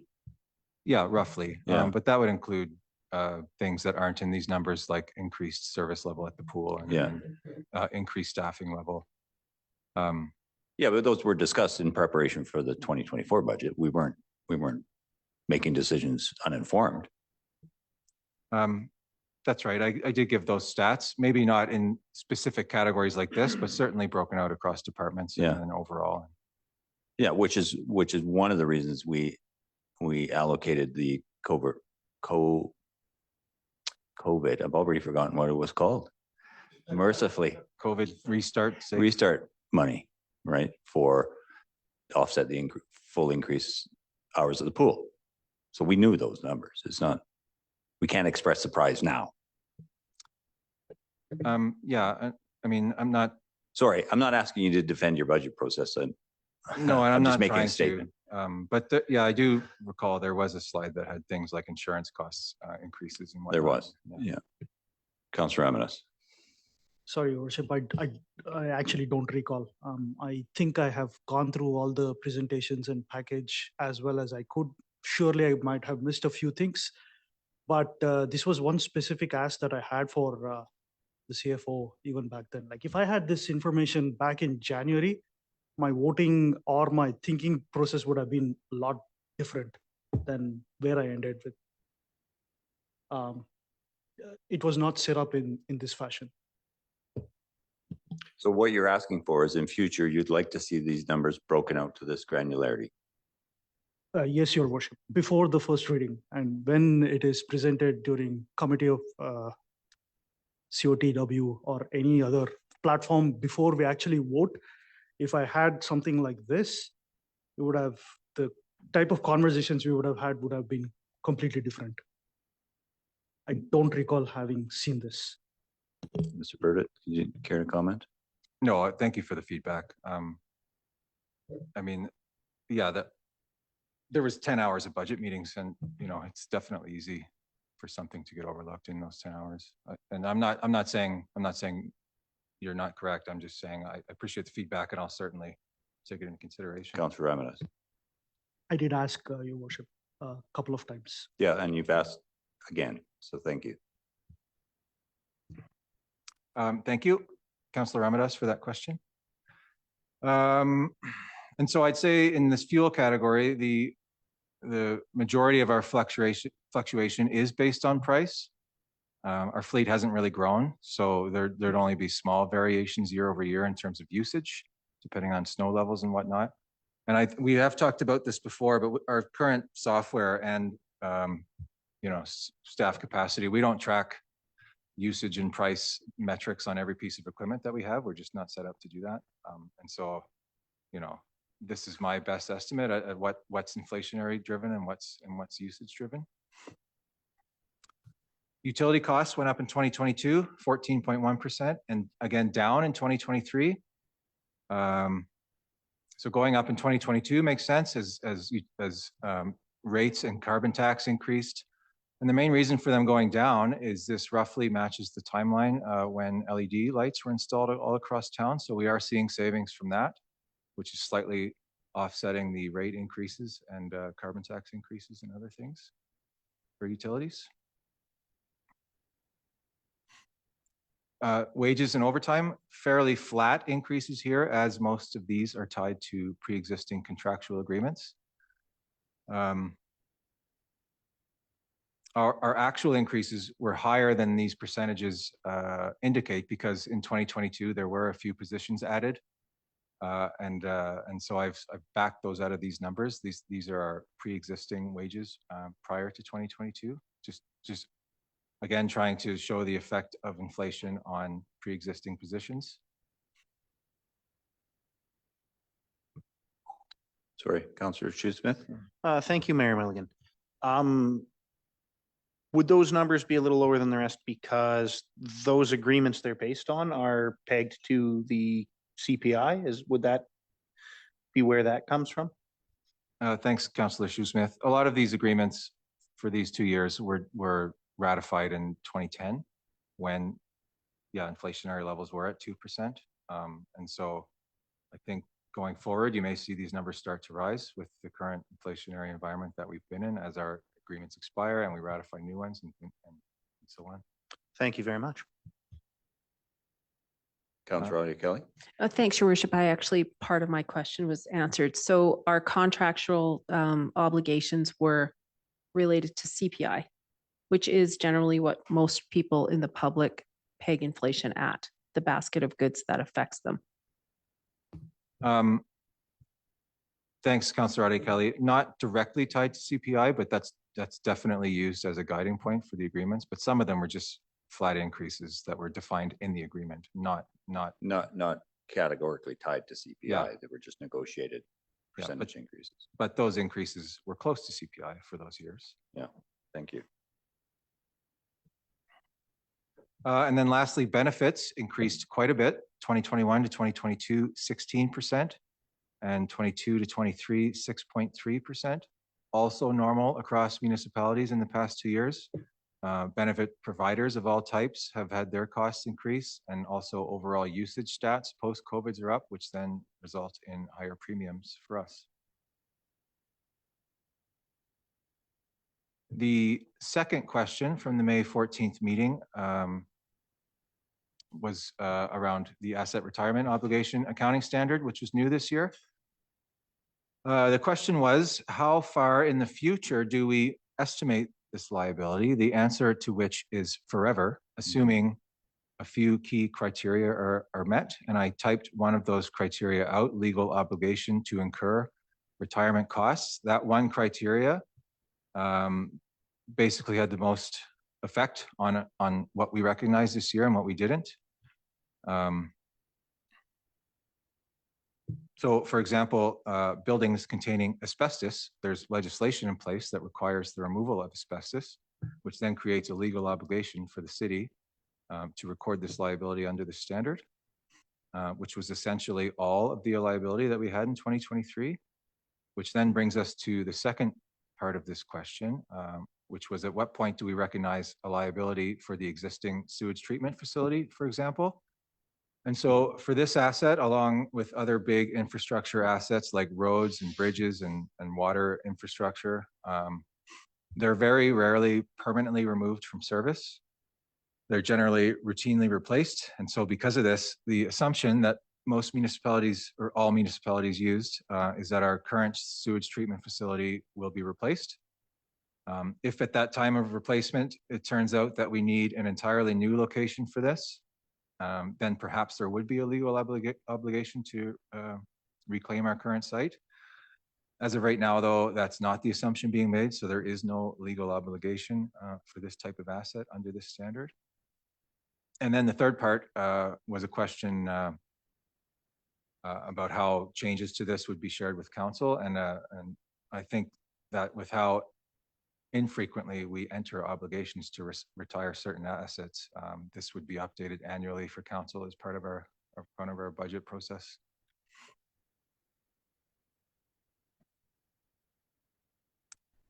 And that was it for the topics from May 14th. So I'd like to open it up to council for questions or discussion. Just to refresh, the last time we had a quarterly report, there was desire from council to have a column with quarterly budget amounts. So that's in the report now. There was also an ask for a confirmation from staff that there are no anomalous items, which as I prepared this report and during my day-to-day and review, I can confirm that there's no anomalous items for council's attention so far in the 2024 calendar year. And then there was also discussion at the last quarterly update around how to make this report useful for council from a decision-making perspective. And I think my vision for council usefulness will be more relevant in later reports. Q1 reports, the timing is challenging. Here we are late May, and that's because we just finished our budget, we finished our audit, and then this is my next thing to move on to. And also, obviously, we're only a quarter through the year. And so I'd like to begin using Q2 report, maybe Q3, to start help frame for council what they can expect for 2025 budget process based on our results so far this year, where things are trending. And then lastly, at the last quarterly update, there was an ask for perhaps a list of each department's next 3 to 5 priority projects. I left that out of this report because I believe at the June committee meeting, there's an update on what staff is working on to advance and implement council's strategic plan. And so part of that will be a dashboard for council on current and future projects. And I then expect that dashboard to ultimately become a part of this report for future council updates. Thank you. Questions from council? Councillor Hamilton. Thank you. I did have a question in the report under the expenses, in your explanation about overtime. I believe it's just a typo or an omission that didn't get corrected before publication, but it says, while new management practices have reduced overtime in administration by X, a high number of alarm and emergency responses. I'm curious what X is. I couldn't quite do the algebra there.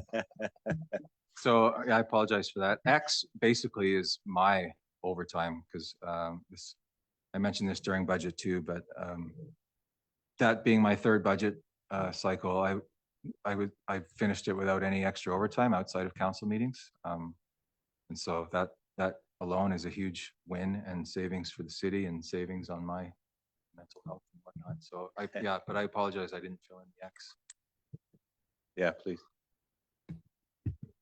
Thank you. I appreciate Bryn trying to take all the credit for reduction in overtime. We implemented,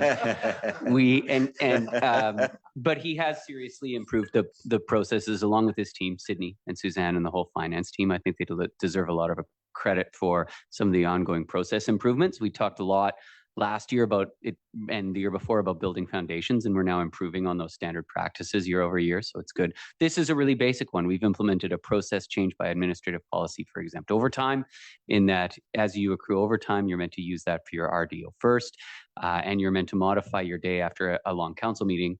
Not that this one's long, but some of them go very long, so that A, you're not burning out your staff by having them work 14-hour days and then immediately starting the next day, and B, we're not accruing additional overtime to support council meetings. And just in administration, it's reduced our overtime near $9,000 in Q1 from where it was at this point last year. And so what we're seeing is just a significant savings and reduction in unnecessary staffing expenses. And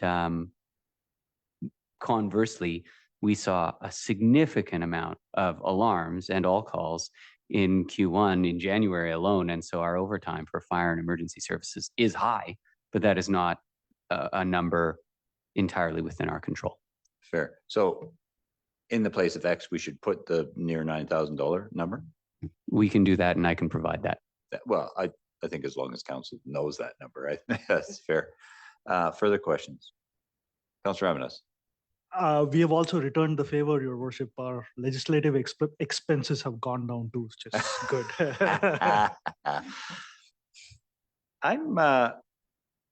I'm kind of curious about, and maybe to make this more useful in the future, and I don't know, and I don't want to create work. So, but this report talks about a lot about allocations that haven't been made yet.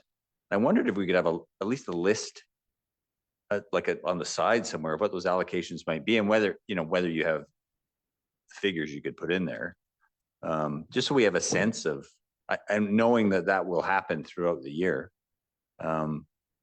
because some of the variances are, if you didn't know that, they'd be alarming. Councillor Ramadas.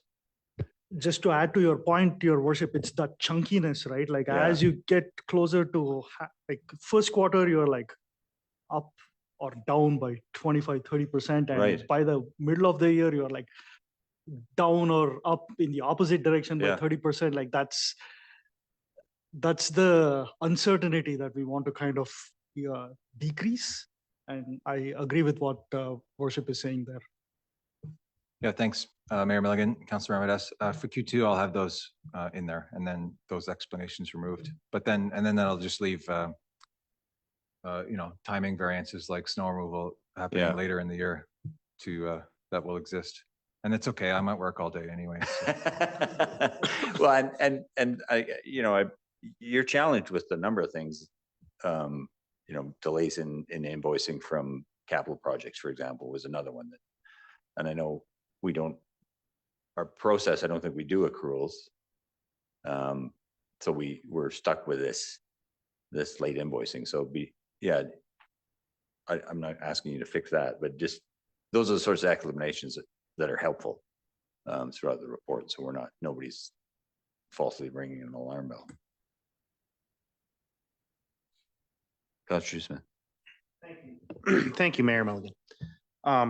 It's a lot of information, and I find it's arrayed in quite a handy format.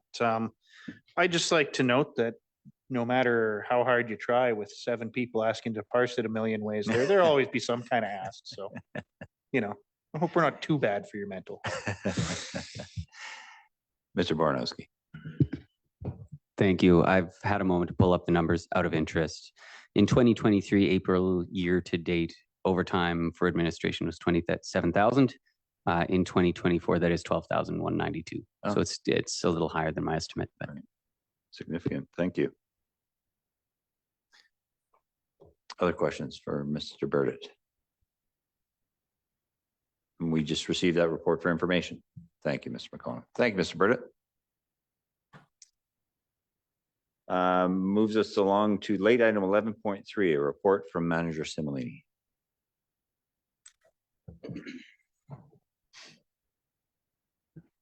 Thank you, Worship.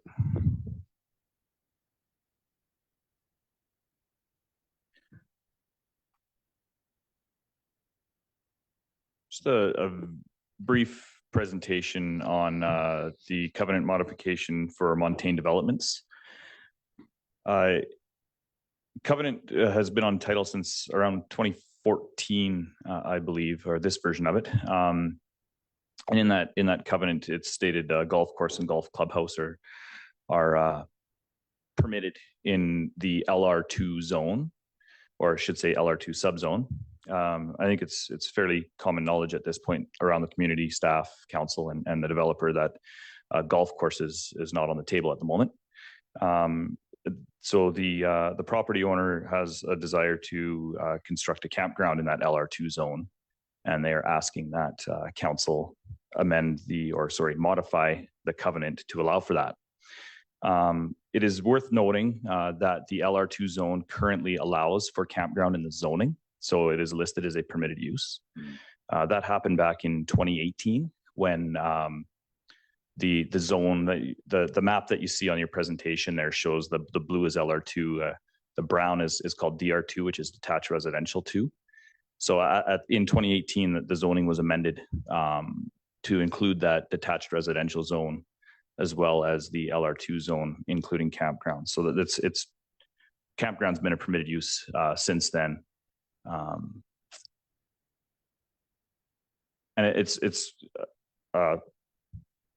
again, I think that I just wanted to speak to that a little bit and leave it to council to ask questions. So I will, just state the recommendation here that council authorized the modification of the covenant. But I would be welcome to any questions from council. Councillor Shoesmith. Thank you, Mayor Milligan. How did that covenant come to be? I'm a little confused as to how such a restrictive, hyper-specific covenant was placed on that. I don't really know the history of that one. Yeah, perhaps Director Lennox maybe will comment on that a little bit, but I know, like, I don't know a whole lot about the history of the development in Montaigne, but it goes to beyond before there was any like houses or anything there as well. So, Director Lennox. Yeah, Mayor Milligan. To Director Shoesmith, the history goes back to 2008. At that time, the then owner of the property was desirous of doing a golf course. So a portion of that golf course was going to be constructed, the holes, on city-owned land. So the city at the time, or council at the time, prior to conveyance of that land, required that there be a golf course covenant registered on that property that they're going to convey over to the owner. And part and parcel with that, there was a sidecar agreement that stipulated that over time, the developer had to rough in the golf holes or construct them and seed them. And at that time, we would release a certain amount of density for housing. So as council knows, that obviously didn't happen.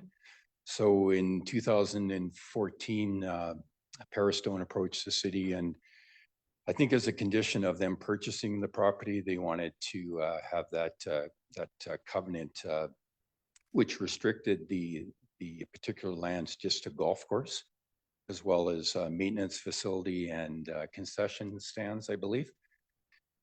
And so it was quite restrictive, and it didn't allow any other uses other than golf course, because like public trails and parks aren't compatible, obviously, with a golf course. So at that time, Parastone had a different vision for the property, and they weren't as interested in moving ahead with the golf course. And they had an agricultural bent to what they wanted to do, and also community gardens. So the covenant was amended at that time, or modified, I should say, by the city in conjunction with Parastone. And we did leave golf clubhouse and golf course in the covenant, but it public parks and public trails, as well as community gardens and agriculture accessible, both private and public accessible, were added to that covenant. So that's the covenant that we're working with now. That was registered on title 14, and as Manager Similini mentioned, in 18, the property, there was a text amendment and rezoning to the property that allowed the DR2, and it also added campground as a permitted use. And at that time, what we should have done, which wasn't done, is just as a housekeeping item, the covenant should have been modified to include campground. But I don't remember all the details back in 18, but for whatever reason, that wasn't undertaken. So that hopefully gives you a bit of a background as to what happened there. Thank you. Exactly what I was looking for. Thank you. Other questions? Councillor Nixon? Thank you, Worship. I'm just curious because I think it was in 2022, in the spring, we downzoned some multifamily to R1 lots, bigger lots, and at that time we were promised a Montaigne master plan. I think that we should see that before we do anything else. I think, and some of the members of the public, the public participation today reflected that as well. People don't know what they're getting. We don't know. We haven't seen a master plan yet from the developer.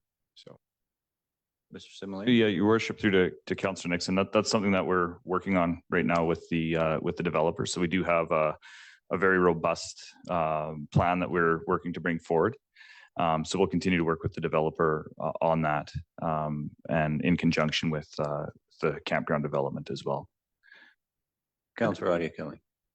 Thanks, Your Worship. So if I've understood Director Lennox correctly and yourself, Manager Similini, the campground, actually, it was a bit of a miss in that it's been permitted for quite some time. The language should have been cleaned up in 2018, which if my math is correct is 6 years ago. And it's taken a couple of years to get this before council. So there seems to me that there's been quite a lot of time that has passed that shouldn't have, when campground should have already been in the language. That's correct, Councillor Adia Kelly. So when campground was put in as a permitted use in the zoning for that area, we should have looked at the covenant at that time. As a matter of fact, in staff report that went forward to council in 2018, it was noted as well at that time. And for whatever reason, there was never a recommendation, an official recommendation or a resolution made to modify that covenant. Further? Yes, thanks, Your Worship. I'm sure had council requested earlier that we would have been able to see the Montaigne master plan at any time. I'm sorry, Your Worship, through to Councillor Adia Kelly, I don't understand the question. Well, we're now asking for the master plan before we make this decision, which I don't think is fair, because we could have seen that master plan, correct? Like you've had it in your possession? Your Worship, through to Councillor Adia Kelly, yeah, I mean, the master plan isn't something that we're prepared to present publicly at this point. We're working with the developer to bring it forward and clean it up. So there were some things that we needed to discuss with the developer before we brought it forward, if that's an answer. Councillor Adia Kelly. Thanks, Your Worship. But sort of the overall vision and everything has been available to city staff, at least who are aware of the vision. That's correct. Thank you. So as a council, we could have asked you for that information. Procedurally, I don't believe we would have brought it forward without that back and forth. I mean, if we were to bring it forward now as it is, I don't know what our recommendation would be, because we haven't had that time to do the wholesome review and bring it forward to council with enough information for council to make a decision regarding that. So I think we'd like to get it to that point before we release it publicly and give it to council. Yeah, I appreciate that, Mr. Similini. But sort of returning to one of Councillor Adia Kelly's original comments, the LR2 zone already permits a campground. That's correct. It does. Thank yeah. you. And I should also note that in 2018, when that LR2 zone was brought forward, that all went through public hearing, and it's been public information for some time. Okay, thank you. That's very important context. Thank you. Councillor Shoesmith. Well, thank you again, Mayor Milligan. I can't recall, I was actually working up there today, but I can't recall when all those adjacent lots were brought to market. Is that, does anybody have that? The ones that are currently built out and people are living in Montaigne, those adjacent lots. Yeah, that would be, I would say, pre-2018, I would believe, if that's the question you're asking. Yeah, thank you. Yeah. Yeah, I think that was pre-2018. Yeah. Councillor Amanas. Thanks, Your Worship. Just, I understand LR2 permits for campground and a public hearing was done in 2018. Do we know anything about how the public hearing went? What the voice of the people were on that? Yeah, through to Councillor Ramadas. At that time, we did receive, I believe, 4 or 5 pieces of information for that public hearing from members of the public, people that own property along Piedmont Drive, primarily, I believe. And the overarching concern wasn't so much with the campground. As a matter of fact, I don't know if the campground was ever mentioned in that public input. Rather, the concern was with the proposed DR2 zone, which is adjacent to the rear yard of those properties, which was slated for some medium density type development. Thank you, Mr. Simulini. I'm curious. So the campground. So hypothetically, campground goes ahead. But if we think about campgrounds that exist in our community, has accessory structures required to operate the campground. While it's zoned for a campground, it's not zoned for those accessory structures, correct? That's correct, Your Worship. So right now, campground is a defined term in our zoning bylaw. Essentially, a campground is anything that can host 3 or more RVs or tents or what have you. But in that definition, it doesn't speak to any sort of accessory uses. So we are, again, working with the property owner right now to bring forward some accessory uses for a campground. So again, right now, if you're to start it and develop it right now, you can only develop within that definition. But if we bring in accessory uses, for example, in the LR2 zone, if there's a campground, we can have a maintenance facility or an office or something along those lines, which I think I touched on in the staff report as well. Yeah. Then that would require another zoning amendment to bring forward those accessory uses. Also worth noting, though, that if we do, or if and when we do bring that forward, the bylaw is based on those accessory uses being there and not the campground being there either, right? So if it does go for public hearing, we might get some input on the campground itself, but because it's already a permitted use, it would be, focused on those accessory uses. Understood, but were we to modify the covenant today and campground proceeds, and then there is an application for those accessory uses, that itself would go to public hearing because that's not currently covered under the zone. That's correct. And the original plan was to bring the zoning forward and then take care of that and take care of the kind of modification as well. But again, because the campground already is a defined use and it is something that we can move forward with. Thank you. Councillor Roddy Kelly. Thanks, Your Worship. One of the person that spoke tonight expressed some concern about noise, but I'm wondering if Director Lennox or Manager Simulini, noise bylaws would apply to the campground, would they not? Of course, yeah. Your Worship, through to Councillor Roddy Kelly, I believe they would. Yeah. Thank you. Yeah. And sorry, before there's any other questions, it is also worth noting that the proposed campground site is in the Coal Creek floodplain. And so the floodplain management bylaw would also apply. So if there are, for example, accessory uses proposed for that floodplain that aren't allowed in our floodplain management bylaw, that's another step that council would see would be that potential exemption request for any accessory structures, for example. Thank you. Councillor Hamilton and then Councillor Shoesmith. Thank you.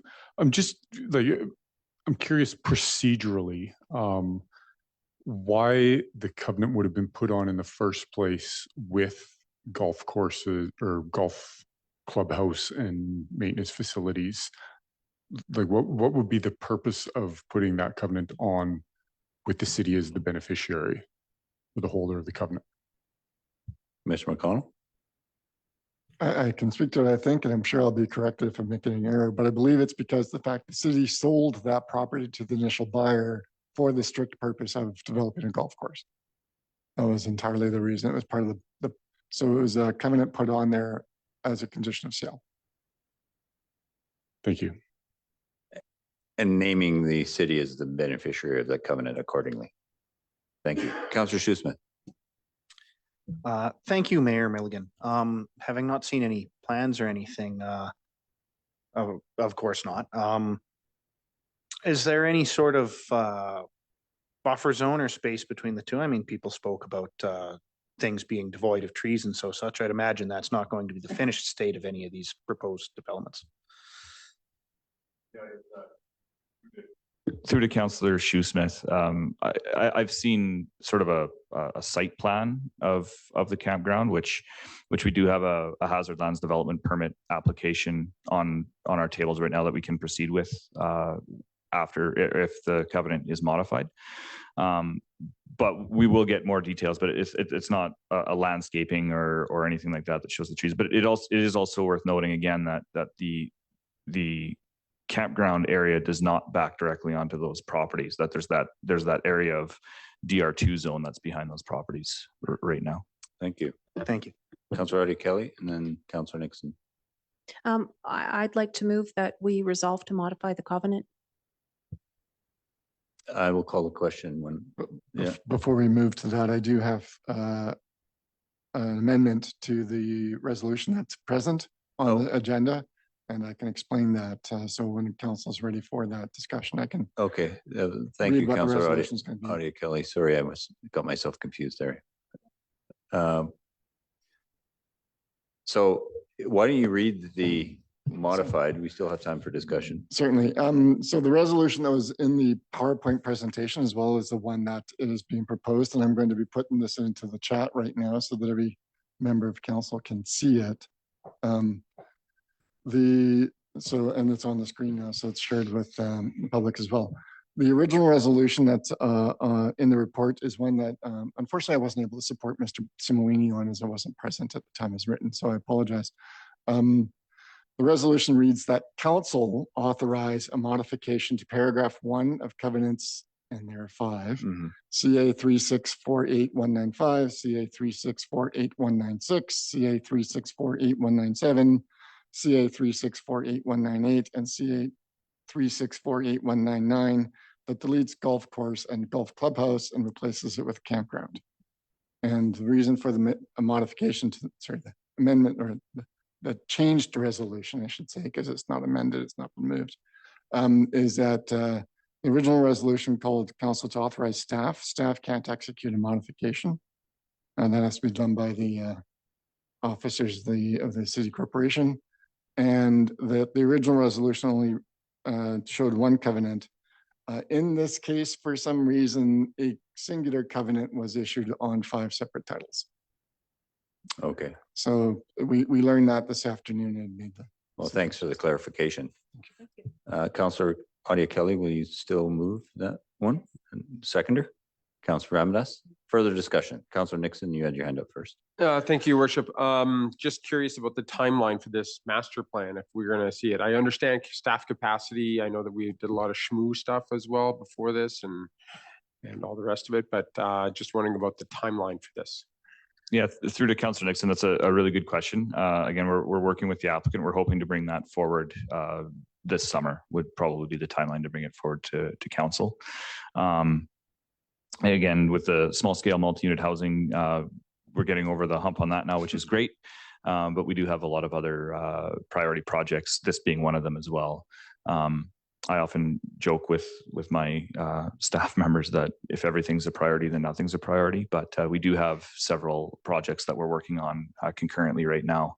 And again, this is one of them that we're hoping to bring forward to council within a few months. Councillor Shoesmith. Thank you, Mayor Milligan. I promise I'm done after this one. No, it's been a good conversation. I think. Yeah. So given that this land is within the floodplain and we are supposed to pursue the highest and best use, that's actually fairly limited with this chunk of land. I would also add that most golf course developments fail. It's a disturbingly high number of them. I still don't see what Freddie sees. But I'm glad you guys got that. I think moving forward,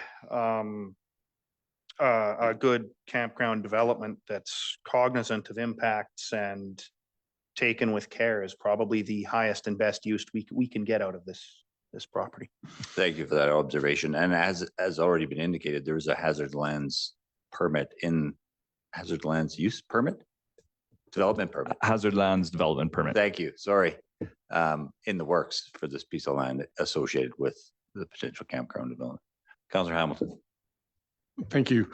I fully support the idea of a campground in this location, but after hearing more of the history of the land and the intended use and why it was sold, was initially a golf course, and then it was supposed to be a farming area, was the initial, or was the original, or shouldn't say the original, the last change to the covenant, which required a public input, if I'm understood correctly.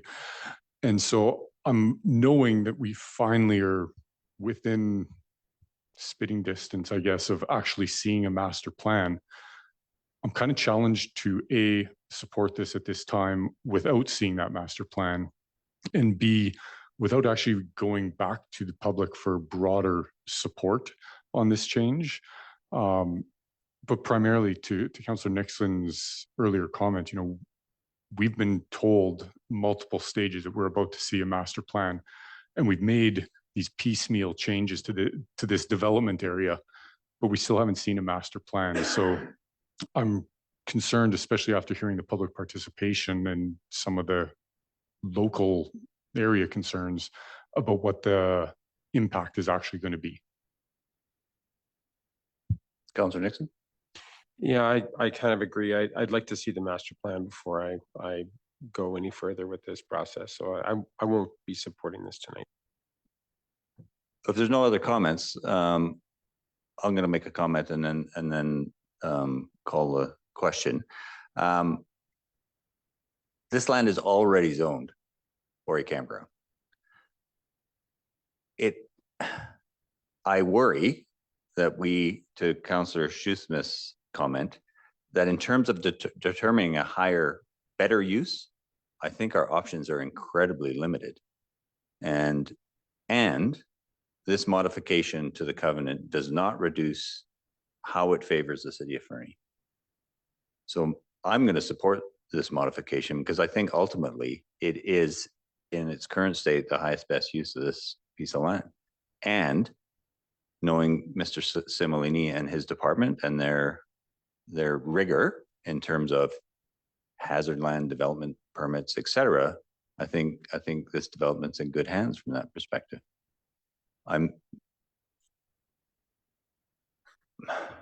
Go ahead. I'd just like to thank you for your comments. One key thing you touched on there that has actually just changed my mind is that this doesn't actually reduce the benefit to the city in any way by amending this covenant. So thank you for that. Thank you. So I'll call the question. All those in favor? That's unanimous. Thank you. Thank you, Worship and Council. Thank you again, Mr. Similini. Yeoman's work. We're moving on to item 11.4. Does anyone need a bio break around the council table, around the horseshoe? Shall we take a 5-minute recess? Thank you. We'll do that. Ms. Rhodes, thank you.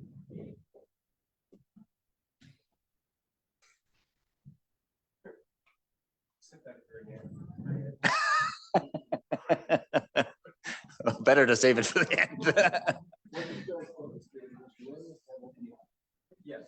Yeah, yeah.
Welcome back, everybody. Moves us on to item 11.4, request for council appointments. Thank you, Your Worship. I don't have any pretty PowerPoints for either one of my presentations tonight. Sorry. I'm getting the evil eye. But the first report that I have is the council requested appointments. We've received two requests from community organizations to have council representation. First one is from the Fernie Heritage Library. They have specifically requested for a member of council to be appointed to their board with full voting authority. The other one is from the Tourism Fernie Board. They have specifically requested for a board liaison position, which is not a full voting position as a person who attends as a liaison. Their policy as to what that position entails is attached to the report, clearly identifying what they expect from that position. Both boards have been provided with copies of our council policy with respect to board participation. They've accepted that policy as the understanding as to how the council member would be able to be a participant. Obviously, with full voting authority, there will be potentially times when the council member might not be able to vote for the Heritage Library Board because it would be in conflict with their council position. And they've accepted that and understand that. The liaison position board does not have that kind of a conflict potential. But those are the ones that have been requested. The report has that. The request tonight is for council to consider a member for each one and then to do a recommendation to appoint. And so we give that to you. Thank you. And I chose on, I think, pretty sound advice not to pre-populate this, to bring it to the table and have a conversation about who was potentially interested in either of these positions. So before I open it up, though, I was interested to see the the library had a council position from 1920 to 2020, 100 years before it was that liaison position was stopped. I thought it's fascinating and unfortunate if you know there's a loss of continuity there. And I do, and unless I've misread it, so I apologize if I have, Mr. McConnell, but in our own participation on boards and committees policy, there seems to be a lack of internal consistency, because it talks about a board or committee external having the ability, having a voting role. And then later in the policy, it talks about, where is it? 2.7, shall only participate as non-voting guests and shall limit their engagement. There's a little bit of internal consistency there I'm curious about, particularly given that the library has asked for a voting member. Mr. Bonowski. Only because I'm very familiar with it, that is specific to appointments as delegates or liaison members, not as voting members. Sitting board members. Correct. Okay, thank you. Okay, so that's just my misreading, so I apologize for that. It's not a misreading. It is a verbose and confusing policy at times. Well, you're very kind. Councilor Kelly, sorry. Sorry, Your Worship, it's getting late. Could you just say that again, CAO, please? Clause 2.7 in the policy says that council and staff appointed as delegates or liaison members are responsible for facilitating ongoing communication between the municipality and the external body. And so as such, they do not have voting rights. However, on an external board or committee, a board appointee appointed by council shall be able to vote. Thank you. And had I been paying closer attention, that is the previous clause. Mr. McConnell, you're just going to point out my error. Thank you. No, I read it in haste and I should have gone back to check. So thank you for that. Other questions or comments from council? Any volunteers? Any level of interest? Councillor Audie Kelly. A comment and an expression of interest. I did actually speak to tourism and expressed interest in attending their meetings. And they did tell me that they would be sending something forward. So I would love to participate on that board. But I'm just kind of excited that we are getting these asks because I really think it's super important for us to be close to our community partners. So thanks, Your Worship, for encouraging this kind of thing. Thank you. And thus far, yours is the only name for the tourism, so we'll let that stand. Councillor Shoesmith. I would be more than happy to wear either of those hats for time or for the rest of the term. So yeah. Excellent. Thank you. Councillor Ramirez. Just like everyone, I'm super excited about this, Your Worship. Thanks for the connection with those two bodies. Personally, for me, I think my wife works at the library, so yeah, there might be a conflict of interest. So I don't know if I can take the Heritage Library position. Although I love books, I love the Heritage Library. I just don't think I should participate for the library part. But tourism, I'm all in. Thank you. I'm not going to ask you to. Should you arm wrestle? And I am, and this is. Please don't take this wrong. I am sympathetic to your other commitments, particularly your work commitments lately. So if I favor Councillor Audie Kelly, you won't be insulted. Not at all, Your Worship. Thank you. Yeah. Any other comments? Councillor Hamilton.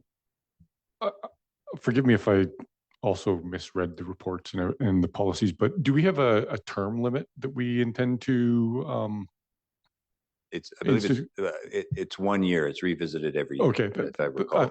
I thought I had read that, but I couldn't find the exact. Did I misread that too, Mr. McConnell? No, I was going to say this would be part of the appointments that would be brought back in December for reappointment. So it may be that council chooses to reappoint the individuals for the full year after this, but it'll be part of the December report. Councillor Hamilton. Thank you. I'd be happy to let Councillor Audie Kelly take the tourism role. I'd also be happy to put my name in for the library role. And I'll let Councillor Shoesmith arm wrestle me. Now we've got a conundrum. Councillor Nixon. I'm happy that all of these people want to go forward and jump in there. So I'm going to let, I'm very entertaining to see the arm wrestling. Mr. McConnell. I have 2 more of these requests on my desk. I've just received them over the past few days. They will not be available for the June 11th meeting, but they will certainly be on the June 25th meeting. They include the Arts Council and not a full request yet, but I'm sure we can create it. The Fernie Trails Alliance. So if that impacts people's decisions as to wanting to put their names forward at this time, that might be a part of it. I can withdraw my name. Okay. So we'll wait for those others to materialize and then we can have a conversation about them. Yeah. Councillor Ramirez? I know the chamber wasn't there in the list, but if chamber comes in, I'll be interested in that. Thank you, Councillor Ramirez. Councillor Shoesmith? I was actually going to cede the ground to Councillor Hamilton for the rest of this year, just what with the baby on the way and so such. I suspect my schedule will open up a lot come this fall. So fair enough. Councillor Hamilton?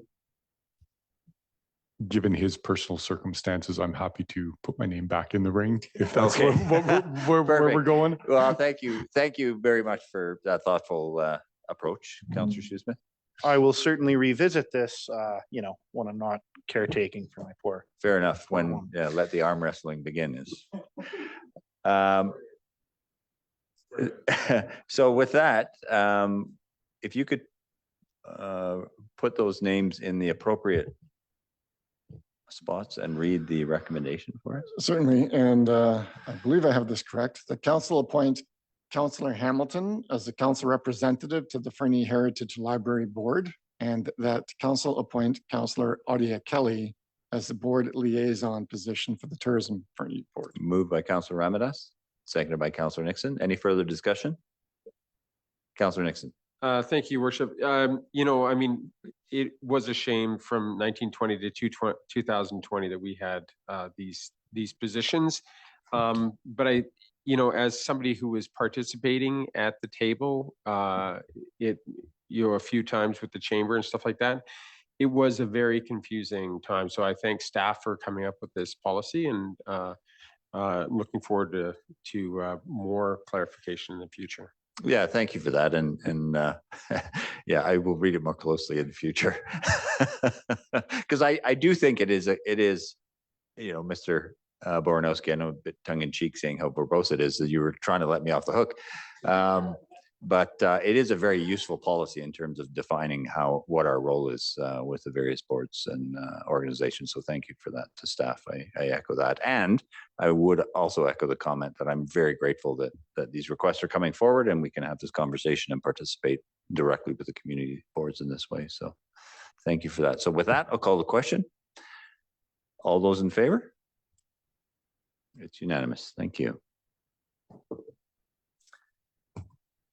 Thank you, Your Worship. My next one, if I may. Yeah, please. Is the UBCM Convention Minister Meetings requests. We're not necessarily seeking direction tonight because we don't have a deadline just yet.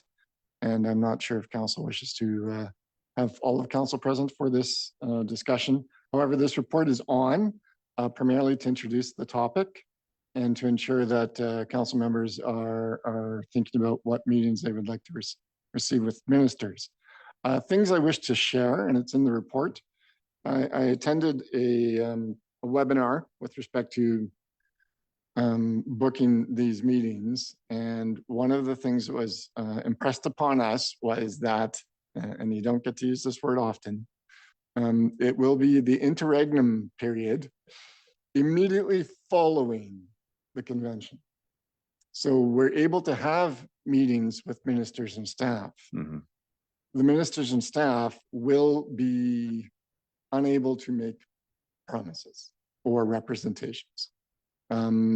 Essentially, it's a good opportunity to continue our dialogue on ongoing projects. So the things that are identified in the report as items that staff have identified at the very least would be our continued wastewater system compliance and upgrades, affordable housing, which is an ongoing concern, regional transportation, the Fire Hall project, our C&L right-of-way, as well as the 3 resolutions to AKBLG from AKBLG that have gone on to UBCM, which line up well with most of our requests. So you'll see that administration are recommending that we ask for a Minister of Environment Climate Change Strategy meeting with respect to the wastewater system. We ask for a meeting with the Ministry of Municipal Affairs for the Protective Services Facilities, aka Fire Hall, as well as other lands development, our C&L right-of-way infrastructure funding specifically, and the resolution to UBCM regarding the stable municipal funding, meetings with MODI with respect to the West Fernie roundabout, still is an ongoing project, as well as they are the ministry responsible for transit. So the UBCM resolution regarding enhanced transit support, housing with respect to advancing affordable attainable housing initiatives in Fernie, and our current auctions underway to expedite market-driven solutions to housing needs. As well, one final one, the Minister of Tourism and Arts and Culture, which is the ministry responsible for municipal and regional development tax program, and the resolution specific to overhauling it to enable investment in infrastructure. Those are the recommendations we have going forward. We are prepared to accept a resolution tonight to direction to us tonight, or receiving it June 11th for direction. Thank you for that, Mr. McCollum. Thank you for the report. June 11th, is that committee of the whole? No, it's our regular meeting. The deadline for this is June 21st. I'd rather receive instruction on June 11th than committee of the whole. And we don't have a committee of the whole between now and then? No, No. It feels like a committee of the whole conversation. it does, Yeah. but it's primarily based on we received this after the last committee of the whole, and essentially we're looking for direction before the next one. Can we, in the June 11th meeting, go into committee of the whole? If that's And then council's bring- request, we could put this into committee of the whole discussion. Does everybody have the same idea? That's exactly what I was Yeah, gonna okay. ask. Yeah. Councillor Ramirez, please. Yeah. I don't know if this is appropriate at this point, Your Worship, but I just, just reflecting back on last year's UBCM, for Mhm. example. I know it was your first term as our mayor, and obviously, we had a lot on our agenda, and it was great package that the staff developed. One thing, reflecting back, I feel is maybe there is some opportunity to divide and conquer, Your Worship. I feel like there was lots going on for you, whereas us, except for Councillor Nixon, talking very well with the health portion. Others, we were all like, we were okay, not as well prepared as you were, but we were available to kind of chime in as and when possible. So what I was saying is, if you think there is anything that some of us can take the burden off of you, at least I'll be happy to take on one or two files if you would wish. Oh, I very much appreciate that. Yeah, and that strikes me as if we go into committee of the whole on June 11th, we should be prepared to have that conversation, how we best manage that. And there's probably a couple of scenarios, like if we get everything we want, every conversation we want, then how are we going to divide it up versus we only get 3 of 7 or whatever that outcome is. Just with the portfolio that we have on the list, Your Worship, I think I don't know what the table around thinks, but I feel it's still a comprehensive good list. I think we should still pursue the same, not add new things, but that list was great. Yeah, I don't disagree. Yeah, for sure. Councillor Adi Kelly. Thanks, Your Worship. Yeah, just a comment. Staff did a great job for us last year, CAO and staff. Also, too, just a little point to what Councillor Ramirez is saying. As a new councillor, there were a lot of different presentations that would have been nice to go to learn, and we had minister meetings. So if we're able to divide and conquer, we might also be able to pick up educational opportunities that we missed. That's fair. Yeah, Councillor Hamilton. Thank you. That is actually to Councillor Adi Kelly's point and to what Councillor Ramirez is saying. What we had done in a couple of the previous UBCMs was not every councillor attended, so that we did have the opportunity to go a few more of the plenary sessions and whatnot. But yeah, I think this is all great discussion, and I'm certainly in favor of kind of the meetings that the staff have put together is kind of a high level. This is what we did last year. These are the topics that we should probably be talking about, and particularly given the interregnum period immediately succeeding the UBCM, I'm a little bit hesitant to really try and push for new meetings working with new ministries. I'd rather see us build up those, just another touch point with that ministerial staff on these topics. Mr. McConnell, I see your pre-verbal tension there. Not sure what vibes I'm giving off with that, but that's, I'm going to watch the video now. If I'm hearing consensus, we could certainly take the direction to make those requests and then take the discussion as to how we would advance the meetings we get to an actual committee of the whole, as opposed to taking it to a June 11th meeting. Yeah, I think that's probably makes sense. If looking around the table, I see nods. Yeah. Okay, in which case I would simply ask that council endorse the recommended minister meetings as contained in the report. Before I do that, Councillor Shoesmith had his hand up. Yeah, it was a little while back. All I was gonna say was, I apologize. No, it's fine, it's fine. Actually, all I was gonna say was that I feel we acquitted ourselves quite well at UBCM. We got a fair amount done. It was actually a genuine pleasure to stand shoulder to shoulder with everybody here as a unified body. That's quite a lot of horsepower here when we're all assembled and in one direction. So I look forward to doing it better this time, even than last time. So thank you, Councillor Yeah. Sue Smith. I know you were going to be that glowing. I would have got you first. So do you want to read a motion? Yeah, if I may, that council endorse the minister meetings as identified in the report and direct staff to request those meetings. Oh, I have a parent.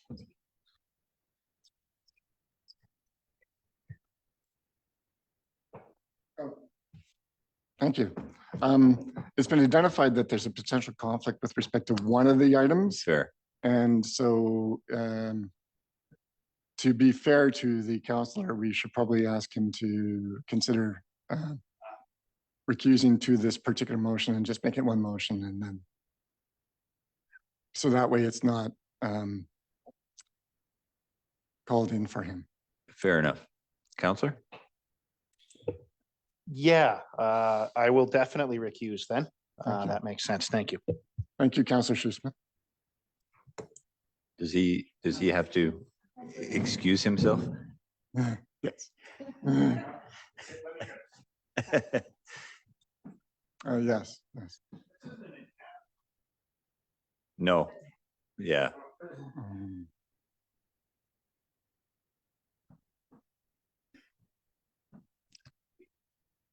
Thank you very much. Thank you, Meredith. That was a and truly appreciate it. Corporate So, Officer Daniel. Thank you.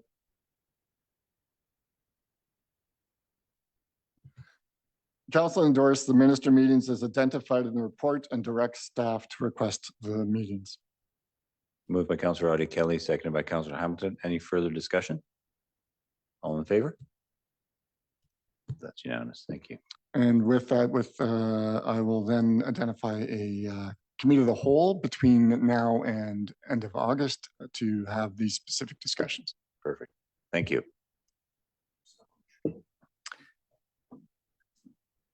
Welcome back. Missed you guys.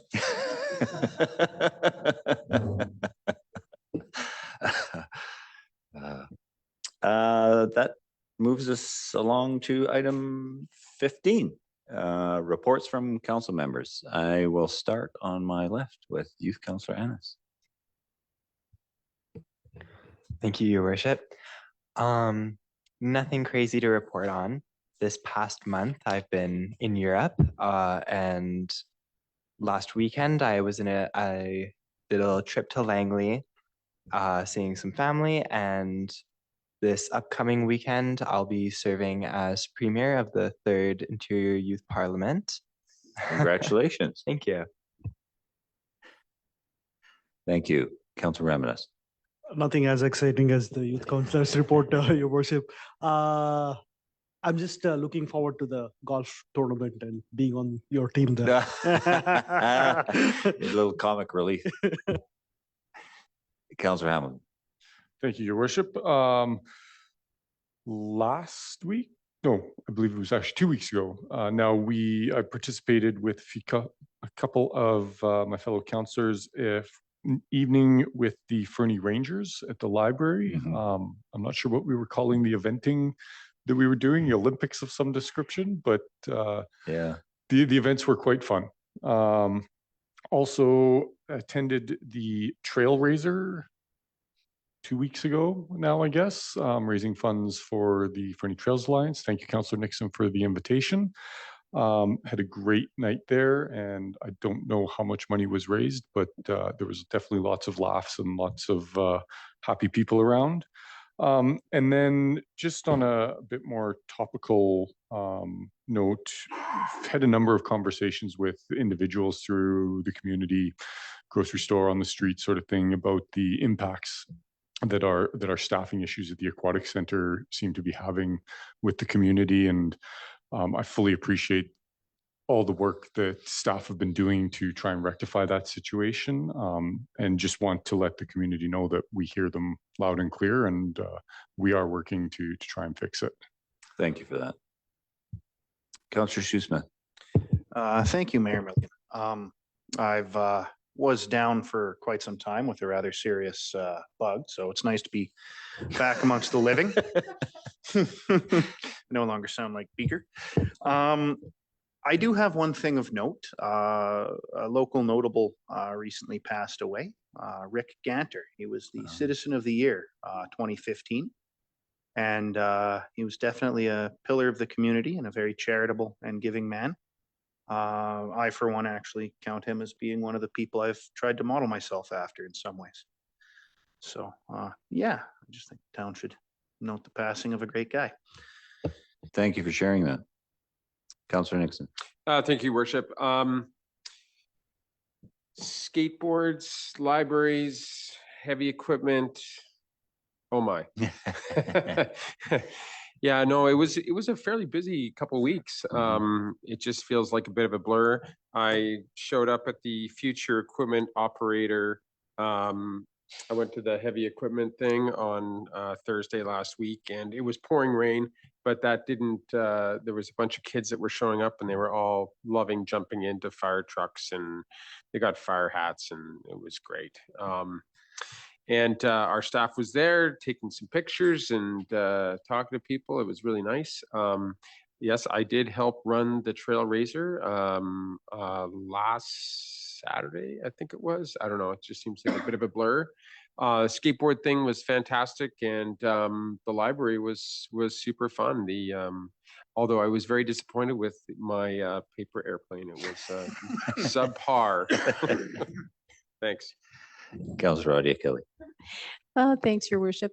I also it did stop by the equipment showcase, and the staff were great. I mean, it wasn't the most lovely day, and I tried to pay attention to some of the other spots because the fire truck was a big hit with the little people. Actually, Ms. Daniel and her family were there, and her little man was so cute in the fire truck. Oh my God. Sorry for sharing that, Meredith. And the library was fun. You guys did great. Sylvia, Mrs. Milligan, was kind enough to make me a paper airplane. So I appreciate her help there. But thank you very much to the library staff, because they did such a good job. Like, for people that didn't get to see it, you know, pin the glasses on the mare and that kind of stuff was really fun. I'm looking forward to the golf tournament, and I'm going to get a lot of Milligans, I think. I also went to Business Banter and Beer at with the Chamber at Freshies, and it was also really terrific. And it's always nice to go to the Chamber events and see our business community out there. Thank you for that. For my part, I will probably repeat a few things, and probably rightly so. I wanted to thank staff for the skate park grand opening and all the support that was provided. I thought that was a fantastic event, and you know, was standing next to the pool when the one skater went completely over the other skater, and wow. I intentionally wore dress shoes so nobody would get me on a skateboard.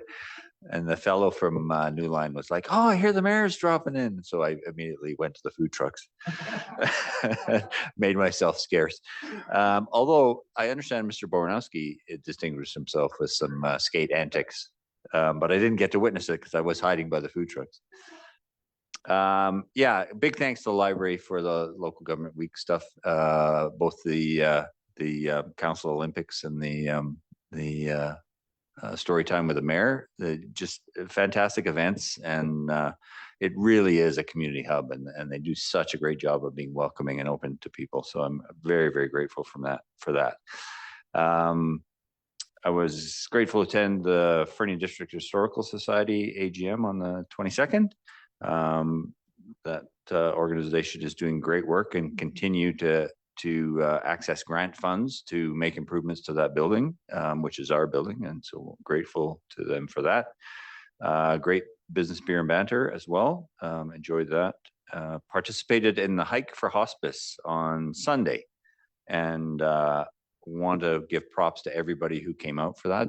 I don't know how many people were there. They made their fundraising goal, but there must have been 60, 65 people there. And it was, yeah, a really, really warm and welcoming event, and want to thank those organizers as well. It wasn't particularly challenging. It was along the Montaigne, I think it's Montaigne Green, to the hut and back, if you were capable, and any point along there to turn around if you didn't want to do that. What do I have here? There is a webinar this week. I would encourage anyone to attend. It's the International Joint Commission that is discussing selenium and cross-border pollution related to selenium in the Elk River. It's a public information session. Everybody's welcome. You just have to register through their website. And of course, I wanted to thank Councillor Audia Kelly she's attending on Friday, the opening of the North End Court Fernie Family Housing Society project, and grateful, as we all are, that project has been realized and that we have a grand opening. And just one last thing, if those who can or want to, please join us for the Council Cafe, the first one of which is June 3rd here in this building. And yeah, if you have a question for us, please come and chat, and would encourage those councillors who are available, recognizing people have busy schedules, to join me. I'll be here on Monday at 12. So thank you, everybody. And with that, we'll adjourn, and thank everybody for attending. Thank you, Ms. Rhodes.